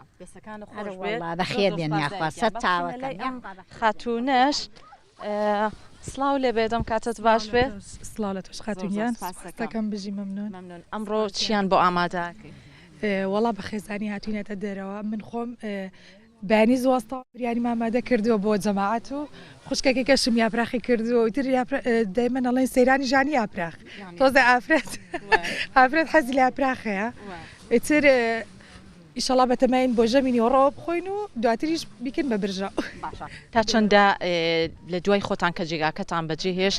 کیسی خۆتان هێناوە لەگەڵ خۆتانە و ژینگەکە ئەپارێزن بەتەکیید ئەوە نەک لەسەر ئێمە لەسەر هەموو تاکێکی کۆمەڵگا پێویستە چۆن سروشتەکە جوانە و توی جێ بگۆڕی ئاواش مەفروزە لە دوای خۆت پاکیکەیتەوە بۆی لە دوای تۆ کەسێکی تر ئیسفادەی لێ بکات و کە هات بێز لە شوێنەکە نکاتەوە و دیمەنێکی ناشرینی هەبێ بەتەکیید بۆ هیوایی گەشت و سەیرانێکی خۆش بەڕێ بکەن سپاس بۆ ئێوە دەست خۆش ئازیزان ئێوەش لەگەڵمانە بمێنەوە ئەچینە لای خێزانێکی دیکەی خۆشەویست لای خێزانێکی دیکەی خۆشەویست ماشەڵا گەشتیارێکی زۆر ڕووی کردۆتە چەمی ڕەزان ئەم خێزانش هاتوونەتە ئێرە بۆ ئەوەی کەشێکی ئارام و خۆش بەسەر برن سلااوان لێ بێت ئەم کاتتان باش گیان سلااو لێ لە تۆش بێ بێن سەرچە مەمنون ئێوە لە کاتژمێر چەنەوە هاتوون ئێمە لە هەشتی بەیانی زۆر باشە چۆن بوو چەمی ڕەزانتان هەڵبژار چەمی ڕێزانمان هەڵبژار خۆشە و جەوێکی خۆشە و بەهارێکی خۆشە و بەخۆشی هەموو لایەک و هاتوونە خۆشی خۆمان دەربڕین و ماڵ و مناڵ و ئایلە و بەخۆشی ئێوەش زۆر زۆر سپاس دایگیان ئەوەی کە باسەکرێت چەمی ڕەزان دەستەکانە خۆش بێ دەممان شیرینەکەین ببینەرانی خۆشەویست ناخۆش بە چەندین شوێنەواری مێژووی ناسراوە زانیاری هەیە لەسەری نازانم زانیاریم نییە خوێنەواریم نییە ئەوەی کە بۆ خەڵکی ئێوەمانان باسییان کردووە ئەم جێگایانە ئەشکەوتی کۆنی تایە و شوێنی مێژووی تایە و شوێنی کۆنی تایی من وەکو خۆم خەڵکیم ناوە نیم وەکو بزانم ئەشکەوتێکی لەو بەرەوە هەیە و ئیتر وەکو مێژووی هەیە وڵاهی نازانم شوێنی زۆر جوانە و دەستەکانە خۆش بە زۆر زۆر سپاس دەمان شیرین کرد سپاس بۆ ئێوە دەستە خۆش بە دایگیان با بچینە لای سپاس بۆ ئێوە با بچینە لای بەشێکی تر لەو ئازیزانەی کە سەردانی چەمی ڕەزانیان کردووە کچی جوان چۆنی سپاس چۆن بۆ حەزت کرد لەگەڵ خێزانەکەت ئەمڕۆ بێ بۆ ئەم گەشت و سەیرانە وڵی هەر دەچون لەگەڵ ئایلەیە خۆشە و ئێمەش حەزمان کرد ئەمڕۆکە دەرچین بێکەوە و خێزان کۆبوونێکی خێزانی بکەین لەگەڵ خزمان و برادران و تر ئاوات دەرچین لە کاتژمێر هەشتەوە کە هاتن ڕسمی باشە چرکان وڵی تازە گەشتینێتە ئێرە هەر دانیشتین و ئێترە ئێوەش هاتن و تازە گەشتێت بەرگەکانیشت زۆر جوانە یاخوا بە خۆشیتان بێت زۆر زۆر سپاس بۆ ئێوە ئازیزان و خۆشەویستانی ئێمە ئێوەش بەردەوام بن لە گەشت و سەیرانەکانتان و ئەگەر هات و دەرفەتیشتان هەبوو لەم ڕۆژەهینەیە بتوانن سەردانی چەمی ڕەزان بکەن لەبەر ئەوەی جیگایەکی تەواو دڵگیر و دڵڕفێن و کەش و هەواکەشی زۆر زۆر تایبەتە ئەگەڕینەوە بۆ لای هاوکارانم لە ئێستاە بەڵێ سپاس بۆ تۆ تەرزە بە هیوای ئەوەی کە هەموو ئەو خێزانە خۆشەویستانە کاتێکی خۆش و ئاسوودە بەسەر بەرن لێرە هەروەها بە تەندروستیش بگەڕێنەوە بۆ ماڵەکانی خۆیان ئێرە شوێنەکەی زۆر زۆر گونجاوە ئەمڕۆ بۆ سەیرانکردن کاتێککە چوبوونە لای هاوکارمان تەرزە لەگەڵ میوانە بەڕێزەکان بە تایبەت کاک علی ڕەزا باسمانە کردوتیتی باشە ئێرە ڕەشەبایشیتیانە هەر با بڵێن هەوایە کە دێت و ڕەشنەبایەکە سەیری ئێمە مەکەن لە بەردەم هەتاوەکان بەڵام بەڕاستی کەشەکەی زۆر زۆر خۆشە چەمی ڕێزانە ئەو دیومان ئەم دیومان گەورەدەیە جا ئێمە ڕێک لەو سنوورەیە وەستاینواتە هەم گەورەدەیەکە ڕاستە هەم چەمی ڕێزانەکە تۆ باسەکەی لە سنووری دوو وڵاتە چێ ڕێگە هەندێک لە وڵاتەکان ئەڵی یەکدانەتەبێتم گەمزین بۆمانێتەوە بۆ ئەم دیوتی بەڵێ ئەوایە ئێمە بێڵێ هیچمان لایەکمانەکە بەڵام بەڕاستی خۆشە تۆ لە گەورەدەی من لە چەمی ڕەزانە بڵێ ئیتە خۆ جیان مەکەرەوە هەرچەند لە کۆتایی بەرنمەکەیە پەیوەند پێمانەڵێ ئەو ماڵ و ئەو ماڵی بۆ کرد بۆ ئاوا خۆی جیا کردەوە لە من بەڵام بەڕاستی کەشەکەی زۆر زۆر خۆشە ئیشەڵڵا ئەگەر بەتەمان بێن بۆ سەیرانکردن ئەم ناوچانە زۆر زۆر جوانە کەشەکەی کاک علی ڕەزا باسە کردوتە شنەباکەی زۆر با بڵێن ڕەشەباکە نیە شنەبایە لەخوا بەزیابەوایە وەکو خۆتان فرمووتان شوێنەکەی زۆر زۆر گونجاوە بەڕاستی ئەم شاخانە کە بە دەوری ئێرەیە دەستی ئەو کەسە خۆش بێ کە هەڵی بژاردووە شوێنەکەی ئێمە لە سلێمانیەوە کە هاتین ڕەشەپاکە زۆر تون بوو بەڕاستی بەڵام لێرە زۆر خۆشە و نادا کەشەکە و بەدڵە لەگەڵ سەیران ناچوانی خۆ سەیران من پێشتریش باسی ئەوەم کرد نەبەستمەوەی تا چەند چالاکی ئەگەر بۆ نمونە ئیشێک بێت یارمەتی ئەیەی تۆ بۆ نمونە ئەگەر لەگەڵ ماڵەوە هاوڕێکان نە بەڵام لەگەڵ ماڵەوە لەگەڵ خێزانەکە تا چوبێتی یارمەتی ئەیەی برژانەکان لە ئەستۆی خۆی لە کوردەواریە ئەم یاسا کولتورە خۆی هەیە کە دێنە دەرەوە بۆ سەیران ئیشەکان پیاوەکان ئاگرکردنەوەیە بژانێنێ ئەڵێ من ئەم هەموو ئیشەکەم لێرەش وازم لێ ناهێنە وڵا ئەزانی خۆی چۆنا ئیشکردن بۆڵی ناوێت بەڕاستی چه پیا و چه ژن هیچ فەرقی نییە تەواوکەری یەکن ئەگەر ژنێک نەبێ پیاوێک نیە ئەگەر پیاوێک نەبێ ژنێک نیە ئەمە پاڵپشتی یەکترن هەم لە لەحازی فەلسەفیەوە ئەم باسە ئەکری هەم لە لەحازی ڕۆحیەوە هەم لە لەحازی یعنی لە هەموو بوارەکانە گەر ئێمە سەیری بکەین ژن و پیا و تەواوکەری یەکن بەڕاستی ئەتوانن ژنی باش ئەتوانێ پیاوی باش پەروەردە بکات پیاوی باش ئەتوانێ ژنی باش پەروەردە بکات ئەمە خۆی لە خۆیە هیوادارم کە ئێمە ئەم کولتورە جوانە بەڕاستی بپارێزین و ئەگەر دێنە دەریشەوە خۆژنان حەو ڕۆژی حوتە بەڕاستی لە ماڵا خەریکی کارن هەروەها پیاویش خەریکی کارە بەڕووی هەنێ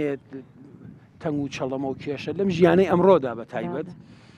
ئەو ڕۆژە کە دێن بۆ سەیران ئەگەر هاوکار بین لەگەڵ یەکا کە ڕۆژێکی خۆش دروست بکەین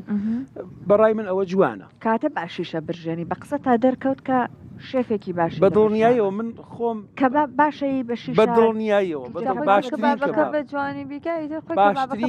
باشترین کە بابێسا ڕەنگە ماڵەوە لە پشت شاشەکەەوە سێرمان بکەن ئەوان شایەتیم بۆیەن کە ڕۆی نەدەرەوە باشترین ئەمەڵە سەیرانی ڕێک بخرێ جەنا بت لێرە ئەم برژاوە لە ئەستۆی تابێ ئەو ئێمە دادوەریکەین دەستمان بە ماڵەوە ناگایێت ئەوانشمان لەگەڵا بن و ئێوەش داوەتەکەین و یابین بە میوانی ئێوە فەرقی نییە برژاوکردنەکەی لەسەر من بەسەر خوشکی بەڕێز و مامۆستاخانە جەنا بچۆنی لەگەڵ سەیران وڵا خۆ بازانم باسەکەەوە نەخۆش کردان هەرتام بۆنم کردارە وەڵام پرسیمان بوو وەڵام وەکو مامۆستا باسی کرد کاری دەرەوە لەسەر پیاوە خۆی ئەوێ لەسەر پیاویش بێت چونکە ئەو هەموو ڕەنج و ماندووبوونی کە لە ماڵەوە ئافرەدەیکا جاری وا هەیە گلەیشەکە کە ئەوەی کە منێکم دیار نییە خۆ بێگومان دیارە ئەگەر دیار نەبێ حاڵی ئێمە باش نابێ لەگەڵ سەیرانە باشم سەیرانی کوردستان خۆشتریا دەرەوە هیچ شوێنێک تامی کوردستان نایە لێرە لەگەڵ ئەو سروشتایە کە تایە گەورە بوو توتایە پەروەردوبێ ئەو چیا و دۆڵ و شاخی کە لێرە ئێمە سەوەکو باسم کرد سەردانی زۆر شوێنی ترمان کردووە هەمیشە یەکسەر تۆ مقارنەیەکەیتەوە بە وڵاتەکەی خۆت ئەمجا ئەو گەرم و گوڕی ئەو ڕنگاڵەیە کە لێرە ئەیبینی وەکو لە سەرەتای بەرنامەکە بەڕێستان فەرمووتان ئەگەڕێتەوە بۆ سروشتی ئەو فرە ڕەنگیە ئەکرێتەوە بۆ سروشتی ڕنگاڵەی کوردستان جلەکانت زمانەکەت زاراوەکانت تەنانەت ینی لە هەر شوێنێکەوە تۆ تماشاکەی چۆنەڵێ هاشتێکی تازە دێتە بەرچاو بەس لە ئەوروپایە زیاتر شتەکان یەکڕەنن یەک جۆرن ئەو تام و چێژت نایەتەوە مەستەلای خۆمان پەیوەندێک جوانیمانەیە لە سەیرانکردن هەنێک جار ئیترەمە پێما بە زۆربەی زۆرمان بەسەرمان هاتووە ئەڕۆی بۆ سەیران شتێکن لە بیرەچێ شیشە لە بیرەچێ خەڵوزە لە بیرەچێ شقارتە و لە بیرەچێ خوێ و لە بیرەچێ خوێ هەر زۆر ئەو کاکڕەباز بۆ مەسێنێتەوە شیشە بەسەرا هاتووە لە بیرتان چۆ کاکڕەباز وایە ئەو مایکە ئەگەر هاوڕێیان هەر گۆشتەکەت بیر نەچقەی ناوان بەخوایمە گۆشتشمان لە بیر چوە جارێکیان ناچارچین کڕیمانەوە پەیوەند زۆر جوانە ها لە دراوسەکە وەرەگری کاکڕەباز شیشتان لە بیر چووە لە سەیران ئەوەڵا زۆر شت بیرێتە ینی وابزانام جارێکیان گۆشتەکەیان بیرچوو بەخۆ گۆشتەکەی تیتان مشکلە نییە بۆ گۆشتەکە زۆر باش بیرم نەماوە بەس ئێستا لەخوا بەزیاد تۆزە خۆشمان بەخۆوانەوە اینجا هەموو شێڵێ ئەمەڵە خەتەیەوە مەڵە تۆ زۆر پەلە پەلێ لێکردە مەڵێ ئەم شتانە و هێناوێکی زەڕونێ بۆ ئەمەت نەهێناوە تۆزە بە ئیسراحەت دەرەچین لەگەڵ خێزانەکەمان زۆر بە وردی ئەڕۆینجا ئەو زۆر بە مەزبوطیەوەی کە باسیەکەم پێشەوەی کە زەواج بکەم ینی بیرمە لەگەڵ ماڵەوەیە بۆ بزانم شتێکی وا ڕوویە بەڵام خێزانەکەم بە وردی شەو پلانی بۆ دانی و جاشتەکان کۆکاتەوە جان پشتی دایکیش بەرمەیە ئەوسا ئەبوو تۆ لە بیرت بمایێت ئەوە زۆر کۆنە باسیەکەم بڕاتە بێ نازانوانەیە حە ساڵی شتیوا بم بیرمە سەیرانێک بوو وتیان گۆشتەکان نهێنەوە ئەوە باسی و کاتاکەم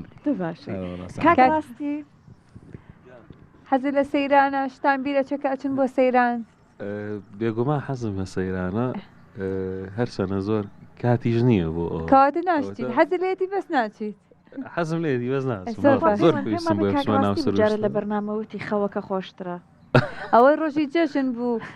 بۆ سەردانیەکان بوو وتی لەبەر کە مەجالیان نەبووی ڕۆژ و ئیشانە بوو وتمان ئەمڕۆچی وتی نەوەڵام ڕۆژ خەوەکە خۆشترێکە سوکە شەوانیش درەنە ڕۆینەوە ئیتر خەی بەهێنانیش خۆشەوە بەڵام ئەشتایی لە سەیران تۆ دەسەر خەیەک بشکێنیت ئەوکە بچم یەکسەر نووسوم جا منە لەسەر ئەو خەوەی لە سەیرانە بەداخۆ ئێمە هەندێک خێزانمانەیە کاتێککە ئەچێ بۆ سەیران لە بەیانیەوە کە ئەم دیجێی داگیرسان هەتا وەکو شەو نایکوژێنێتەوە ناڵە سەر خەیە بشکێنیت نایڵێ کاگەرکان بەخێر بێ ئێوە چیتان لە بیرە چه عادەتەن لە سەیران والله تر عادەتەن نەوت جاری پێش و نەوت تێنەگەشتم من نەوتیان بیرچووە نەوتیان بیرچووە دیدراوسی ئێستا ئەخ باسمان کەوتمان سەیرانی کوردستان بۆیە خۆش ناقەشە بوو ئەمەوی تۆ بڕۆ ئەوی تۆ بڕۆ ئەوی تۆ لە ڕووتان ناهێت ئەی کەستان چوون وڵا مناڵێکی بچووکمانێ ئەومان نرد ئەتە زۆر باش بە دوایی ئەی دوایی کەنەوتەکەتان پێیا کرد کە بۆ برژانەکە بوو خواردنتان بۆ ناردن ئەوان پێش ئێمە کەوتبوو نانیان خوارد بوو ئێتر دوایش تیان نەوتەکەمان هەر ناوێتەوە بۆ خۆتان ئاوان بێ دەستیان خۆش کاکڕێ باز بەڵێ باش بوو مناڵەکەتان لە بێ نەچووە وەڵای تر وایە تر جاری کۆشتە زۆر پێەیە بەڕاستی وایە کردە نەبوو نەگینانەوت نەوت پێش نەبێ ئەو پوش و شتەوە نیە خۆتان بیانوتانە بووە خۆتان بیانوتانە بووە دەرکەوت زۆر سەیران نێ گیانم بەفرە ئاگر بکەیتەوە بەڵێ بەڵێ کاستان خۆش ئەم لەو ئەو لای لێگرتی بەس نازم خۆی لە بەفرە ئاگری کردوێتەوە بەچی لە ناو ئینە کوورەی ئەوەی زۆپای دار زۆر زۆر بە شارەکە نەبوواتە بە ڕۆژەشیانە نۆتم پێوە ناخەری وەختەکەێتەوە هەر بۆم ناکرایەوە مەسا بەسووتیان تێکڵی گوێز زۆر باش ڕێکلامێکی گوێزێرا تێکڵی گوێزی مێ ناخسمە ژێردارەکەەوە بڕاتە بێ وەکو بەنزینە پاکردنگە ئیشی خۆتت کردووە ئیجاویستم ئاماژە بە شتێ بم ببوورێ من بەیانە 4 ژەنیار بووین بە هۆکارێکی تایبەتی خۆی نەیتوانین لەگەڵمان ئامادە بێ بۆ ئەسپاسی کاگەرکانەکەن هەم دەوری ڕیتم و هەم دەورە بینێت سنتورمان بۆ بینەیتر ئێستا بینەران چاویان لێوە بێ ئاگیان لەو ئۆکارەدراوسی ماڵی کاگڕاستی بۆ خەوی لێکەوتووە دەستان خۆش خەبەریشی نەبوو بێتەوەکەی لە بەرنامەکە پێ خۆشکە ماشەڵڵایان لێبێ هەمووتان زۆر زۆر بەتوانان دەستەکانتان خۆش دەستان خۆش بێت جا بچینە لای بەرهەمێکی دیکەی کاک عەلی بەرهەمێکی کەمان پێشکەش بکەیت زۆر سپاس دەکەین زۆر سپاس پێشکەشتان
عري بريليان ئایدەم قەندیان قەند بەو بەو وەی ئەڕانیە خەنی ئایدەم قەندیان قەند بەو بەو وەی ئەڕانیە خەنی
ئەمە دەستەکاندا خۆش بێ دەنگە خۆش بێ ڕەشەباکە لێتانی تێکدا ڕەشەباکە تێکیدا ئەی هاوار بەڵام ئەمە تەرزەوتی لە سعادەوە بەڵام سعادەوە تەرزە خۆی ڕۆی بۆ لایف بەجێ هێشتن لەگەڵ خۆیان کە ڕۆی ئارامیەکەی بەجێ هێشت بۆ خۆی ڕەشەباکەی هێنا بەڵام کەشەکەی هەر زۆر زۆر خۆشە بڕواکە لەگەڵ ئەی بینیە لەخوا بە زیابێ کاک علی ڕەزا شتی واشە بێ وایە لە بەرنامەی لایڤە وڵا ئاساییە بەڕاستی بەرنامەی لایڤ ناوی لەسەر خۆیە ڕاستە خۆی ترە بێت ڕاستە خۆیە هەموو هونەرمەندی هەموو مرۆڤێک ئەتوانێت شتبا بکات بەڕاستی یا بەهۆ کاری دیسە ئێستا بۆ نمونە ڕەشەباکە خۆش بۆ دەفەکەمانی برد بەڕاستی لێدا بردی ترێمەش وەستین هیچمان لەدەست ناهات بەڵام ئاساییە خۆی خۆشیەکەشی ئەتوانین بڵێن کێفەکەشی هەر لەوایە کە تۆ ئەوەی کە ئاهەڕێکی ئەخەیتەوە زۆر سادە و زۆر خۆماڵیانە و ساکار لەگەڵ خەڵکەکەیە خەریکی ینی چێژ دەیەکە بینن بەڕاستی خۆشە لەگەڵ ئەو کەسانەیە کە کارەکەی تەنسیقت هەبێسە باست کردوتت لەگەڵ کاک ڕێباز و کاک ڕاستی و کاک ئەرکانە زۆر خۆش بە ئەو ڕاهێنان و پرۆڤەی کە کردوتانە ئاسان داوێتی بەدەستەوە ئیشکردن لەگەڵیان زۆر خۆشە نەک ئەوەی کە خۆیان دانیشت بێت بەڕاستی من دەستخۆشییان لیەکەم گروپێکی سەرکەوتوو بە ئەدەب بە ئەخلاق بەڕاستی من هەمیشە ئەڵێم بۆ هونەرمەند ئەدەب و ئەخلاق لە پێش هونەرەکەیەتی کە هونەرمەند ئەدەب و ئەخلاقی بەرز بوو هونەرەکەشی جوانتر و شیرینتر ئەبێت من خۆشحاڵم کە گەشتمە خزمەتی ئەم هونەرمەندە خۆشەویستە بە ئەدەب و ئەخلاقانە بەڕاستی خۆی کورساتیش هەروایە بەڕاستی مێژوەکەی هەروادا ڕێژراوە کە هونەرمەند و کۆمەڵێک ڕووناکبیری تایە کە بەڕاستی جێگەی ڕێزن و بە ئەدەب و ئەخلاقن دەستی خۆش لە بواری هونەریشە بەڕاستی هیچ کەم و کۆڕێکم نەبینی ئێمە هەرچەند زۆر ساعتی وابزانم دوێنێ بەیەکەوە بووین ئەم گۆرانیانەمان دانا و ئیتر پێشکەشمان کرد ئەگەر کەم و کۆڕێکیش بوو هیوادارم بینەران دەستان خۆشە پرۆگرامەکەتان جوانتر کردە پرۆگرامە تایبەتەکەی ئێمە مامۆستا خانم لەسەر ئەوێنداریش شعرێ هەیە و شعری جوانە هەیە هیچ کەسێک هەبووە لە کاتی گەنجێت یاوای لە تۆ کرد بێت لەوەی کە ئەو ڕێچکە ئەوێنداریە هەڵبژێریت ئەرزی بەڕستانم کرد شێرەکانی من هەمە جۆرن وەکەوەی ئەڤینداری من ئەڤینداری بلەوانی بڵم زیاتر هەر خێزانەکەی خۆم بووم هی کەسیکە نەبوو خاڵێکتان نەکاو هەمیشە بێکۆ بمێنن لە خاڵەکان ئەگینا زۆرێک لە باب لە شارەکانی و ئەرزم کردن هینی هەستی خەڵکانێکە کە بەرگوێ و چاو بەردیدەم کۆت مامۆستا خاوەنی چەند مناڵی و لەگەڵەوە شام مناڵەکانە ئەزانم کە لە دەرەوەی وڵاتەژین یەنەوە بۆ کوردستان حەزیان لە کوردستانیە لەوەی کە بگەڕێنەوە بۆ ئێرە بڕیار بن لێرە بژین تۆزێک ئەوان ئێمە کە لە بێژین تێکەڵی دوو کەلتور بووین دوو شارستانێتی جیاواز دوو زمانی جیاواز دوو دنیابینی جیاواز ئەمانە هەمووی جیاوازن بمانەوێت نەمانەوێت بەڵام ئێمە هەوڵمان ناوە کە لە هەردوو پلاکە هاوسەنگیەک بکەین و هاوسەنگی ڕاگرین و هەموو شتە جوانەکانی ئەوە و هینەکانی خۆمان لێگاوە جوانتریکەین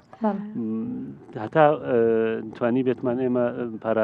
پاراستنی زمان و کەلتوری خۆمان ئێمە دەمێک لەوێژین بەڵام زمانی خۆمان پاراستوە ڕچکەی تۆیان گرتە بۆ شعر نووسین نە ئەوان لە شعرنا بەڵام کوڕە گەورەکەم حەزیان لێتی بەڵام کوڕە گەورەکەم لە ستودیۆکی بچووکم هەیە لە ماڵەوە زۆربەی بە ئەو دەنگانی کە تۆماری یەکەم یارمەتی مەیە و لە تۆمارکردن و لە بەشی کۆمپیوتەری و شتی وای ئەو هاوکارە لەگەڵما سەرڕای ئەوەش ئەوان کوردیەکەیان باشە لە ماڵەوە هەمومان بە کوردی قساکەین بە هیچ جۆرەك ئینگلیزی لە ماڵ ئێمە کەمتر بەکارێت زۆر جوانە کوڕە گەورەکەم تەنانەت لە کرمانجی و بگرە زازاش ئەوەندە چەند مناڵیش بۆ لێ خۆشحاڵی بۆ ئێمە لەوەی کە پاراستومانە هەتاکەمان بکرێ هەڵدەین هیوادارم کە خەڵکانێکیش گوێی لێمانە لە دەروی وڵاتەژین ئەوانیش لە ناوخۆی وڵاتیش مامۆستا ئێستا هەمانە مناڵەکەی بە کوردی قسە ناکات لای خۆماسە مناڵەکە وەندەم ئەو خوێندنگە ئینگلیزیانات و هەمیشە ئاڵێن زمان گرنگە لەوەی هەموو کەسێک جگە لە زمانی دایک زمانی دیکە بزانێت بەڵام زمانی دایکە بێت پێشەنگ بێت زمان بزانە چەند زمانی خۆ بن بۆ خۆم سێ چوار زمان قساکەم بەڵام زمانی دایک زمانێکە تۆ بوون و پێناسی تۆ زمانەیە من چوون بۆ ئەوێ کە ئیسیفادە لە کەلتور و زمانی ئەوێ بکەم بەڵام من نەچوم خۆم بتوێنمەوە لەوێ مناڵەکانم لەوەیە بتوێنمەوە تەنانەت خودی ئەوروپیەکانیش ئینگلیزەکان پێیان خۆش نییە زۆر جار پرسیاریان لێ کردم لە مناڵەکانی تۆیە لە ماڵەوە چۆن کردم زۆرمان پێخۆشە چونکەوانش حەزیان لە کۆمەلگایەکی فرە ڕەنگیە پێیان خۆش نیێتەوە بتوێیتەوە لە کەلتور و لە مێژوو نازانم لە نەک بڵم لە مێژوو لە زمانی ئەوانە بەداخەوە لە کوردستانی خۆمان زمانی کوردی ئەبینین هەندێک جار ئەبێ بە زوانی دووهم ئەمە زۆر دڵی بنیام ژانەکە کە ئەوە بینێ باست کردوتت ئاوا بم شێوەیە تەنانەت لە شێوەزارە جیاوازەکانیش هەم لە شعرەکان پێشتر باست کردوتە سوودت بینەوە هەم لەخوا بەزیێ لە ناو ڕۆڵەکانی خۆشدایە جا کاک علی ڕەزای گیان ئەگەر دڵت لە لامە بێ لەگەڵ کاک ڕێباز باسی تانەکە ئەوە بە گەرمی و کوڕی لەگەڵ کاک ڕێباز ئەڵێن باسی تانەکرد هەر نەکا باسی دوای بەرنامە و چوونەکە بە مامۆستا بڵێ لە خزمەت باڵە ئیشەکە فەرموو ناکات کاتە میان ئیش ئەگەم مەجال بوو دووبارەی کاتە گۆرانەکە دووبارە ئاکەینەوە ئینشاڵڵا بەرهەمە دووبارە کاتە بەرهەمە دووبارە ئاکەینەوە خۆ منیش ڕشێرێک کاغەزەکەم هەڵیایەوە لەمپەرێکم تێکەوت مامۆستا ئێمەش قژمان بەدەم ئەم باوە ئێمە چاومان ناکرێتەوە هەرەوە با بڵێن دەرەوە و سەیرانی دەرەوە ئەم شتانەشی زۆر سروشتیە کاتە گۆرانیەکەمان پێشکەشەکەنەوە بەڵام ئێستا وچانێک لەگەڵ بینەرانمان وەرگین ڕێ وچانەکە گەڕێنەوە لاتان فەرمونون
برمالتان نازنين هراد وستم بابيم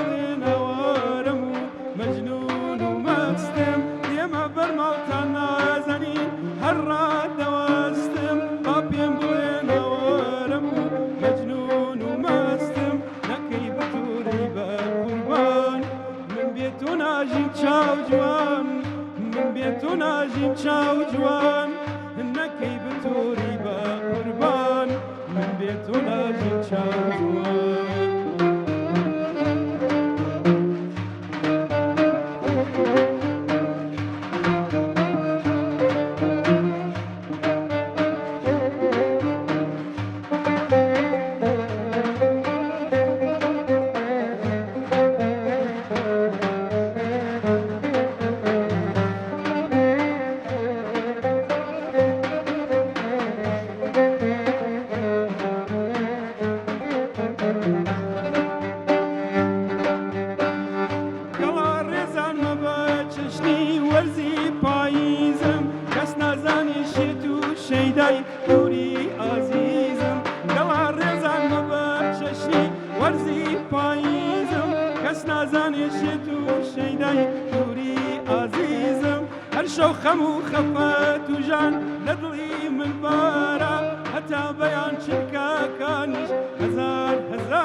هەر خۆش بێت دەستان خۆش بێت زۆر سپاس مامۆستاخانەیەنجار لەم بەرهەمە تایبەتەی کاک عەلیەوە تۆش شەعرێکی جوانمان پێشکەش بکەیت ئەگەر ڕەشەباکە لە کۆتاییەکانێت لە خزمەتتانە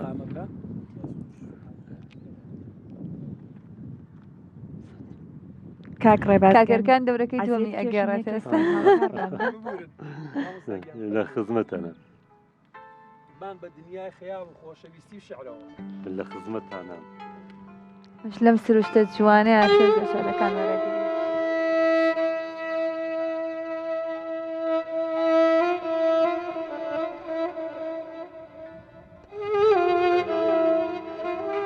لە خەمدا من بە شەنگ و شۆخی ناودارت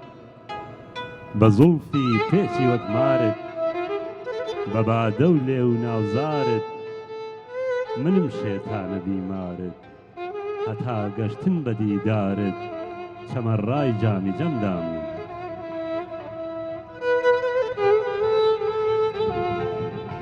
تەڵاشم دێمە بەربادت بەدایم هەر دەکەم یادت چلۆن حەزکەی دەکەم شادت دولێوم چاوەڕەی زادت ئەسیرم وام لە بندادت لە گفتی کاکەمەمدا من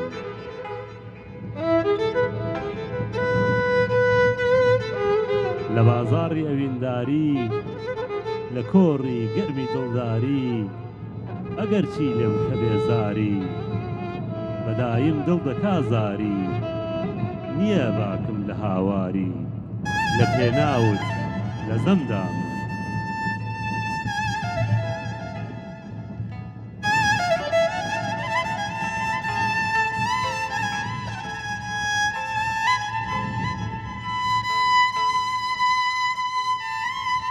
ڕەزاسووکی چوردی لەی لە دوورگەی چاوم بیلدی لەی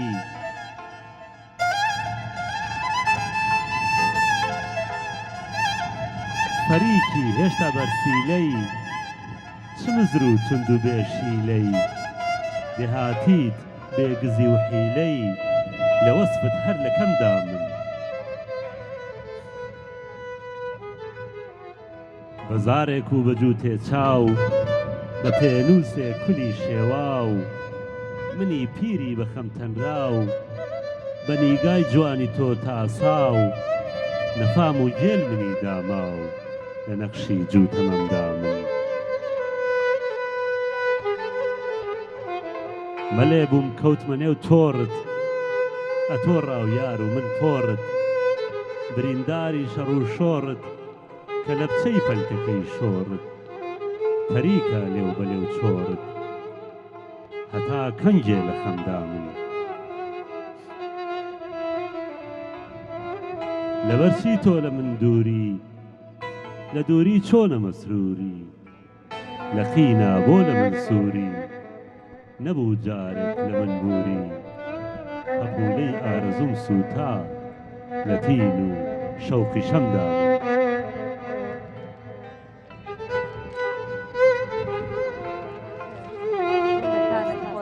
شەباکە کردی بە جددی لەمانەوە هەر ڕێک بەڵام هەر جوانە بەڵام هەر جوانە بەڕاستی لانی چێژەکەی بۆیە ئەمەنە زۆر بوو ئەم شعرەی جەنابەت لەبەرەکە ئەها سروشت و هەمووی تێکەڵ بوو لەگەڵ یا بۆیە ئاوە داوای لێ زۆر سڵاو داوای لێ بردکە بڕەشەڵاکە و مامۆستا هەموو تێکستانەی کە بەڕێزت نووسیتە لە بڵاو کراوەیەکە هەیە کە بڵاوت کرد بێتەوانە کۆت بێتە بەردیدەی خوێنەران تەنیا لێ جێگایەکەوە ویش کە فەیسبووکە کەمە لەوێ بەڵاوم کردوەوە ئێستاش دیوانی خانە وردە وردە لە هەڵەچن و کۆکردنەوە و ئیشەڵا بەم زوانە بە تەمام بکەوێتە چاپ و بڵاوی بکەمەوە مامۆستا یاڕەبی تەمەند درێژ بیت بەڵام تەبعان ئەزانین چۆن ئەڵێ ئەها میوە کە هەرچێک ئەڕوا بەسەریا پێ ئەگا کاملتر ئەبێ شعریش وا هەیە هەرچەند تەمەن ئەڕوا کاملتر ئەبێ چۆن باس تەمەن ئەبینی لەگەڵ شعرە لەم ڕۆژانە بە هەمان قسەی بەڕێستان خاتونێک باسی شعری کرد و تازەدەوە دەستی کرۆ بە نووسینەوەوانە ئەوەم پێوە دوتم تا کامڵتر بێ شعر جوانتر کامڵترە بێ چونکە بیر هۆشی ئینسان فکری ئینسان دنیابینی مرۆڤەکە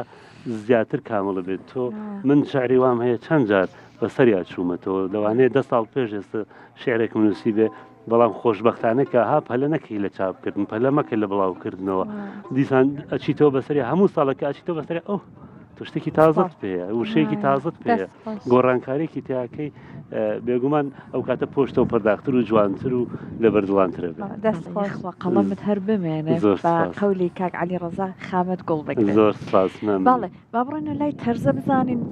ئەو خێزانانی ئەو ئازیزانە کاتوونەتە ئەم ژینگە جوانە سەیران بکەم بزانین ئەوەن ئێستا چی ئەکان بە لە چ قۆناغێکی سەیرانن تەرزە دووبارە سڵاوی لێبێ پێمان بڵێ ئەو خێزانانەی لایانی چۆنن لە ئێستا چۆن بەڕێیەکەن سەیرانەکە. سەحەر پەیوەند دووبارە سڵاوتان لێبێت دووبارە سڵاو لە میوانە ئازیزەکانمان کە ئەمڕۆ لە نێو پرۆگرام لە چەمی ڕەزان بە شێوازێکی ڕاستەوخۆ بەشدار بوون لە نێو پرۆگرام هونەرمەندە دەنگخۆشەکەی کە ئەمڕۆ میوان بوو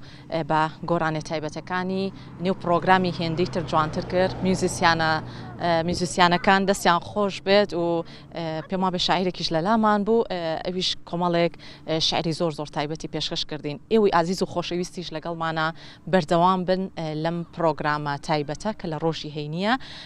بە شێوازێکی ڕاستەوخۆ پێشکەشی ئێوەی ئازیز و خۆشەویستیەکەین بۆ هیواین چێژوەرگرن لە تەواوی بەرنامەی ڕۆژێکی نوێ. ئێستاش هەندێک خێزانی دیکە بەسەر ئەکەینەوە بابزانین تا چەندە گرنگە ڕۆژێک تەرخان بکەن بۆ ئەوەی گەشت و سەیرانەکانی خۆیانی تیا ئەنجام بن خێزانە خۆشەویستەکان لەبەرەوە بینەرمان بن ئەچمە لای هەندێک خێزانی دیکە.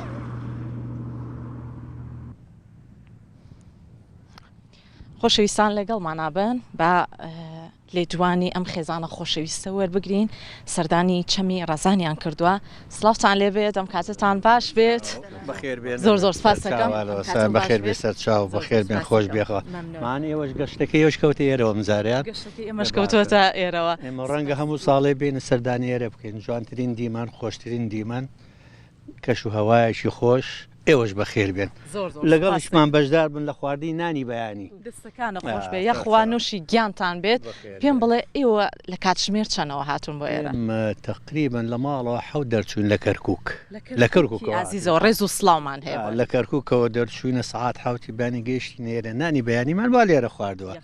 ئێوەش بەخێر بێن و ئەوە دەستمان پێ لە کۆتا ناخواردنی بەیانیای نوشی گیانتان بێ پێمان بڵێ تا چەندە گرنگە هەر خێزانێکی خۆشەویست لە هەفتەکەی ڕۆژێک تەرخان کا بە نمونە ڕۆژی هەینی بوو ئەوەی گەشت و سەیرانی تیا ئەنجام با لە ڕووی دەرونی و تا چەندێک گرنگە بەڕاستی پێویستە هەموو خێزانێک هەموو تاچێک دەرچێتە دەرەوە بۆی تۆزێ جەوەکەی بگۆڕێت تۆزێ لە جانجاڵی ناو شار و بە دوور بێت و تۆزە سراحەدێ بکە هەوایەکی پاوایەکی ئەم ئاو هەوا جوانە ئاوەکەمان کەمە بەس تۆزێ ئەم هەوا پاکە بەڕاستی شاینیەوەیە کەوا بی سەردانی بکەی لە ڕێگا هاتم کەوا دیمەنەکانمانەگە تاقان لە کەروکۆ دیمەنێکی زۆر جوان تاگەی تێرە ئەموو پێویستمان بە سویسرانیە بەڕاستی ینی زۆر دیمێنشی هەموو ساڵێ من سەردانی ئێرەمان کردووە بێگومان هەموو جێگاکانی کوردستان زۆر زۆر سەرنجڕاکێشە دەست خۆش بێت جوانترینیشیانە پێویستە هەموو خێزانێک سەردانی ئێرە بکە و گرنگ نییە چەندێک تەکلیفە کات و چیە مهم لێرە تۆ جێ بگۆڕێ بۆ نەفسیان زۆر ئیسراحەتە و پێویستت پێوەیە کەواتەوە نەفسیان ئیسراحەتکەی لە هەفتەیە حەو ڕۆژەکە با ڕۆژێ تەرخانکە بۆ ژیانی خۆت ئەوەکان بۆ کار و ماڵ و ڕاکەڕاکی ژیان و بژێویە ڕۆژێکش وێرە تەرخانکە زۆر زۆر سپاس بەوتەکان خۆش بێت بۆ هیواین هەموو خێزانەکان بتوانن چێژ وەرگرن لە گەشت و سەیرانەکانیان سڵاو لە تۆش پێمان بڵێ تا چەندە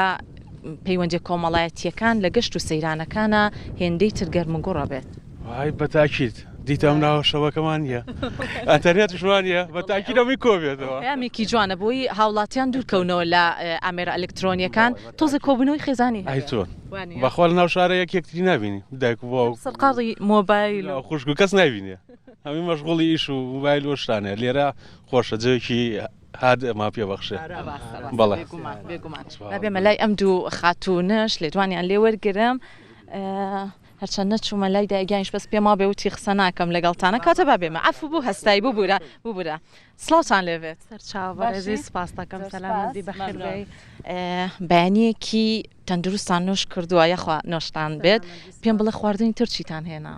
والله شتی سوورکردنەوە تاکید بێگومان سەفرە بێ ئەو شتانە شتی بژاو بێ ئەو شتانە نابێت بریانیمان لەگە خۆمانە هێناوە ئیتر زۆر شتی تر زۆر باشە سەلامەت ڕاستە کردوام سەفرەیە قەیچێکە بۆ سەفەرێکی تر تا چەندە پۆشینی جلوبەرگی کوردی هەمیشە لای خاتوونەکان گرنگی پێدرێت تا چەندە خۆت لە گەشت و سەیرانەکانە گرنگی پێ لای من بەڕاستی جلی کوردی شتێکی زۆر سەرەکیە دایمە هەستەکەم سەیران واتە جلکردی جلکردی نەکەی واتە هیچ نییە هەمیشە سەیرانەکانمان بە جلی کوردی جوانکەین خاتون بە یەک پرسیارت لێ بکەم تا چەندە گرنگە ژینگەکەمان چۆن ئاوا سەردانی جێگاکانەکەین ئەم سروشتە جوانە با بڵێن دەرفەتێکی زۆر باشە بۆ خێزانەکان کە سەردانی ئێراکەن بە پاکی دەرگەی واڵایە بۆ خێزانە خۆشەویستەکان ئێمەش بتوانین ئەم ژینگە جوانە بپارێزین تاکید ئەبێ دایمە دوای هەموو سەفرێک ژینگەی خۆت بپارێزی پاک و خاوێنی شوێنەکە هەموو شتێک کۆ بکەیتەوە بۆ ئەوی هەمیشە ژینگەمان پارێزراوە جوان بێ سەلامەت زۆر سپاس بۆ ئێوە ئازیزان و خۆشەویستان ئێوەش لەگەڵمانە بەردەوام بن لە دوای ئەم خێزانە ئەچین خێزانێکی دیکەش وەرەگرین بینەرمان سپاس بۆ ئێوە دووبارە خۆشەویستان لەگەڵمانە بەردەوام بن با بچینە لایم خێزانە خۆشەویستە پێم وا بێ برژاویان هێناوە لەگەڵ خۆیانە هەمیشە گەشت و سەیرانەکان بێ برژاو بەڕێ ناکرێ ئەو خۆشی جوابی یامەوە سڵاو لێبێت زۆر سپاس بژی بە خێر بێ ئەوە ئێستا یەکسەر دەست کرد بە برژاندنی گۆشت دەمێکە هاتووم ژمێر چەنەوە وڵای تقریبا هەشتی نوێ هاتم سەرچاو چەمی ڕەزان دیمەنێکی زۆر جوانی هێوایە بەڵە چەمی ڕەزان شوێنێکی زۆر خۆشە و بەڕاستی دڵگیرە زۆر شوێنێکی خۆشە بەڕاستی چوشی ئەمە شوێنێک بوو بەڕاستی هەڤاڵ مامجەلال خوافووی کە شوێنێک بوو دیاری کرد بەس حیف ئێستا وەتە پارە ئەوسا هەڤاڵ مامجەلال ئەگەر ئەوەی کرد لە چەمی ڕەزان وتی حەز ناکەم کەس پارەوە چەمی ڕەزان بۆ خەڵکی کوردستان و بۆ خەڵکی کوردستانە بەزی سابەتە پارە بەڕاستی خەڵک زۆر ڕووی تێ ناکە بۆ خوارەوانێ بەس خەڵک زۆرتی لە دەرەوە دانیشتێ لە دەرەوەی بافڵ و شتەکە چەمی ڕەزان ڕاستەکەی تا چەندە زانیاریت هەیە لەسەر شوێنە مێژوویەکان و ئەو ئەشکەوتە دیاریانەی ئەوەی کە ئەم جێگەی پێ ئەناسرێتەوە با بڵێن ئەشکەوتی قسقاپان و هەندێک ئەشکەوتی دیاری تایە بەڵە وڵای ئەشکەوتی قسقاپان لەو بەرەوەیە ئەشکەوتیش مێژوویە کۆنا بەڕاستی شوێنیش کەمانێ نازانم ئەو ناوەکەم لی بچێتەوە گردی کوێ پێڵەن قەڵاقی چەمی ڕەزان ئەوە شوێنێکی مێژوویە بەڕاستی شوێنی مێژووی زۆر تایە کوردستان بەڕاستی باشە تا چەندە گرنگە خێزانەکان کاتێک دابنێن بۆ ئەوەی گەشت و سەیرانی خۆیانی تیا بکەن بە نمونە ڕۆژانی هەینی تا چەندێک گرنگە بۆ ئارامبوونەوەی لایەنی دەرونی و لایەنی تەندروستی و وەڵاهی خۆتە زانی سەیران شتێکی خۆشە شەد ئەوە نێت تۆ بێتە سەیران یعنی هەر خواردن بخۆیتەوە سێرێکی سروشتی جوانی خی گەورە بکەیت لەم دەشتەیە بەڕاستیش مێشکرد مرتاحە بێ شتێکی زۆر خۆشە بەڕاستی ئەنەوەڵە یاخوا بەخۆشیتان بێ دایگیان هیچ پامێکز نییە پێمان بڵێتان لەکەم و یاخوا بە خێر بێن سەر چاو زۆر سپاس بۆ ئێوە بۆ هیوایی گەشتێکی خۆش بەڕێ بکەن سپاس بۆ ئێوە ئێوەش لەگەڵمانە بن خێزانێکی دیکەمان ماوە ئازیزان هەر لەگەڵمانە بمێنەوە لەم بەشی پرۆگرام ئەم خێزانە خۆشەویستەش ئێستا سەردانی ئێرەیان کردووە و ئەیانەوێت کەشێکی جیاواز لا چەمی ڕەزان بەسەر بەرن خاتون چۆنیت؟ چۆیمە قوربان باشی سەلامەت ئەو سەرقاڵی دانانی ئاوەکان بوو بۆیە منیش هاتمەتە نیشتەوە ئێستا گەشتن؟ بەڵێ باشە کێوکی هاتوون بۆ ئێرە؟ وەڵا ماڵی خەسووم و ماڵی خاڵی مێردەکەم و ماڵی پور و هەمویان زۆر باشە چیتان هێناوە لەگەڵ خۆتانە خواردن یاپراخ و بریانی و تر بۆ دۆرانی وەڕۆگۆشتی برژاو و باشە عافێتان بێ کێ جێگاکی دەستنیشان کرد؟ وەڵا باوکم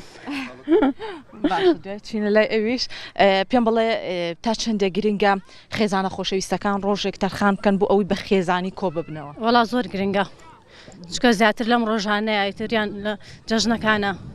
کۆبینەوانێ و زیاتر یەکتریان ناسین و تۆ مەمنون بە بچینە لای دایگیانیش سلااو لێ بێ دایگیان بەخێر بێ سەر هەردوو چاو دیمەنەکەی زۆر جوانەوە ئەرەوەڵا ماشەڵا زۆر خۆشە ڕاستە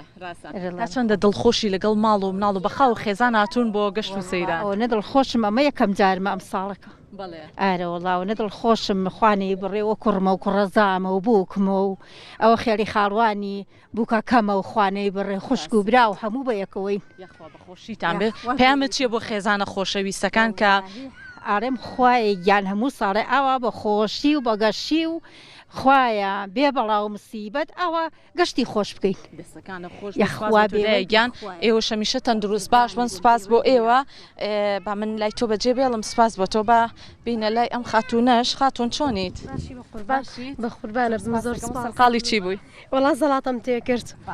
چی بۆ ئامادە کردوون لە ئێستا من بریانی زەڵاتەکەم حەزر کردووە باڵێ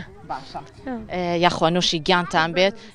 پێم بڵێ گەشت و سەیرانەکەس بەلاوە چۆنە لەو کاتی کە هاتوون زۆر خۆشە جەوێکی زۆر خۆشە تایبەت ئێمە عایلەی گەورین ئاوا هاتوین ئەم ساڵەمە یەکەم جارمانە و جەوەکەی زۆر خۆشە با زۆر سەرقاڵە نەکەم خەریکی ئیشەکەی خۆت بە با کۆتا میوان وەرگرین سڵاوسان لێبێ باسییان کرد نازان بەڕێزت جێگاکە دەستنیشان کرد وەڵا طبعاً بە کۆی گشتی بڕیاری ئێرەماندا بەڵام زیاتر خاڵی مناڵەکان ئەوەی کە باس سەکرێت هەمیشە جێگاکانی کوردستان ناوچی زۆر جوان و با بڵێن شوێنی گەشتیاری زۆر جیاوازی تایە چەمی ڕێزانی ژێکێکە لەو جێگایانە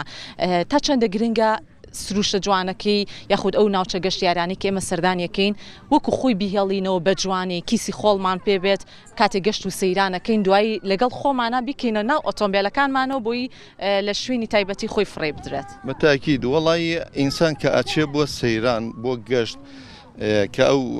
سروشتە جوانە ئەبینێ پێویستەکە لە ماڵی خۆی زیاتر بیپارێزە لەبەرەوەی لە پاش تۆ یەکێکی تر کۆمەڵێکی تر عیلەیەکی تر کۆمەڵی خێزانی تر یەتە ئەو شوێنە جا لەبەر ئەوە کە ئینسان یەت بۆ دەرەوە هەم بۆ سیحەتی باشە هەم گەشتێکی خێزانی بێت بە حکمیەوەی کە سوۆسیال میدیا ئەمڕۆکە دنیای تەنیوە خۆشەویستی و دڵسۆزی و یعنی ئەم شتانە نەماوە لە ناو خەڵکان مەگەر ئاوە شتێکی ئەوە کۆمەڵی خێزانی یا سەفرەیەک یا سیاحەتێک یا ئاهەنگێک ئەو کەسانە کۆکاتەوە لەبەرەوە زۆر پێویستە ینی ئینسان ئەگەر لەگە خزم و کەسی خۆیارە خزمە نزیکەکانە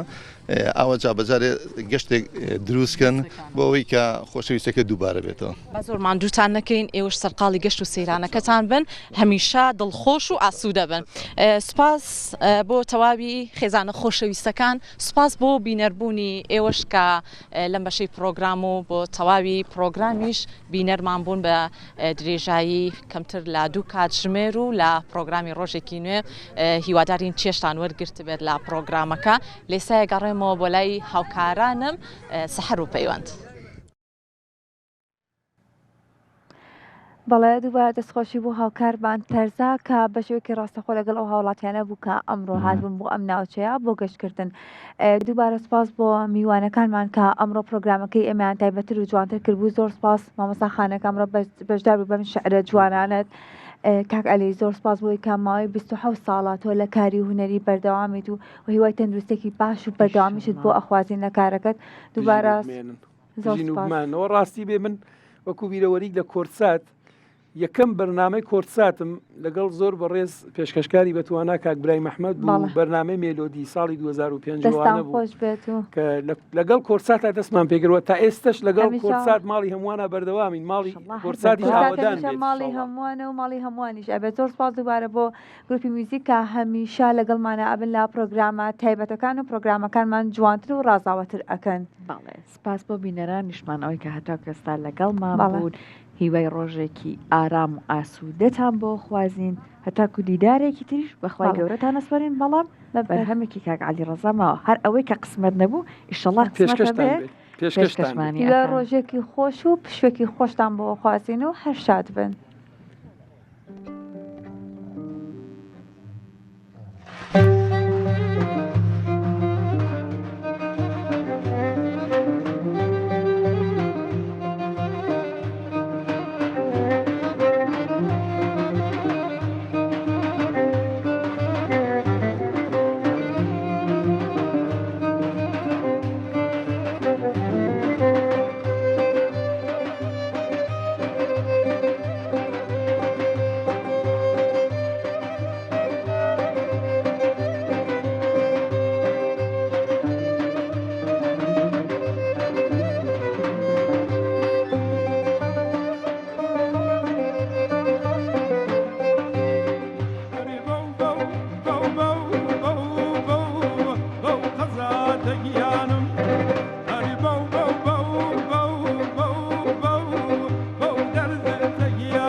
خن بو بو دت أران يا خني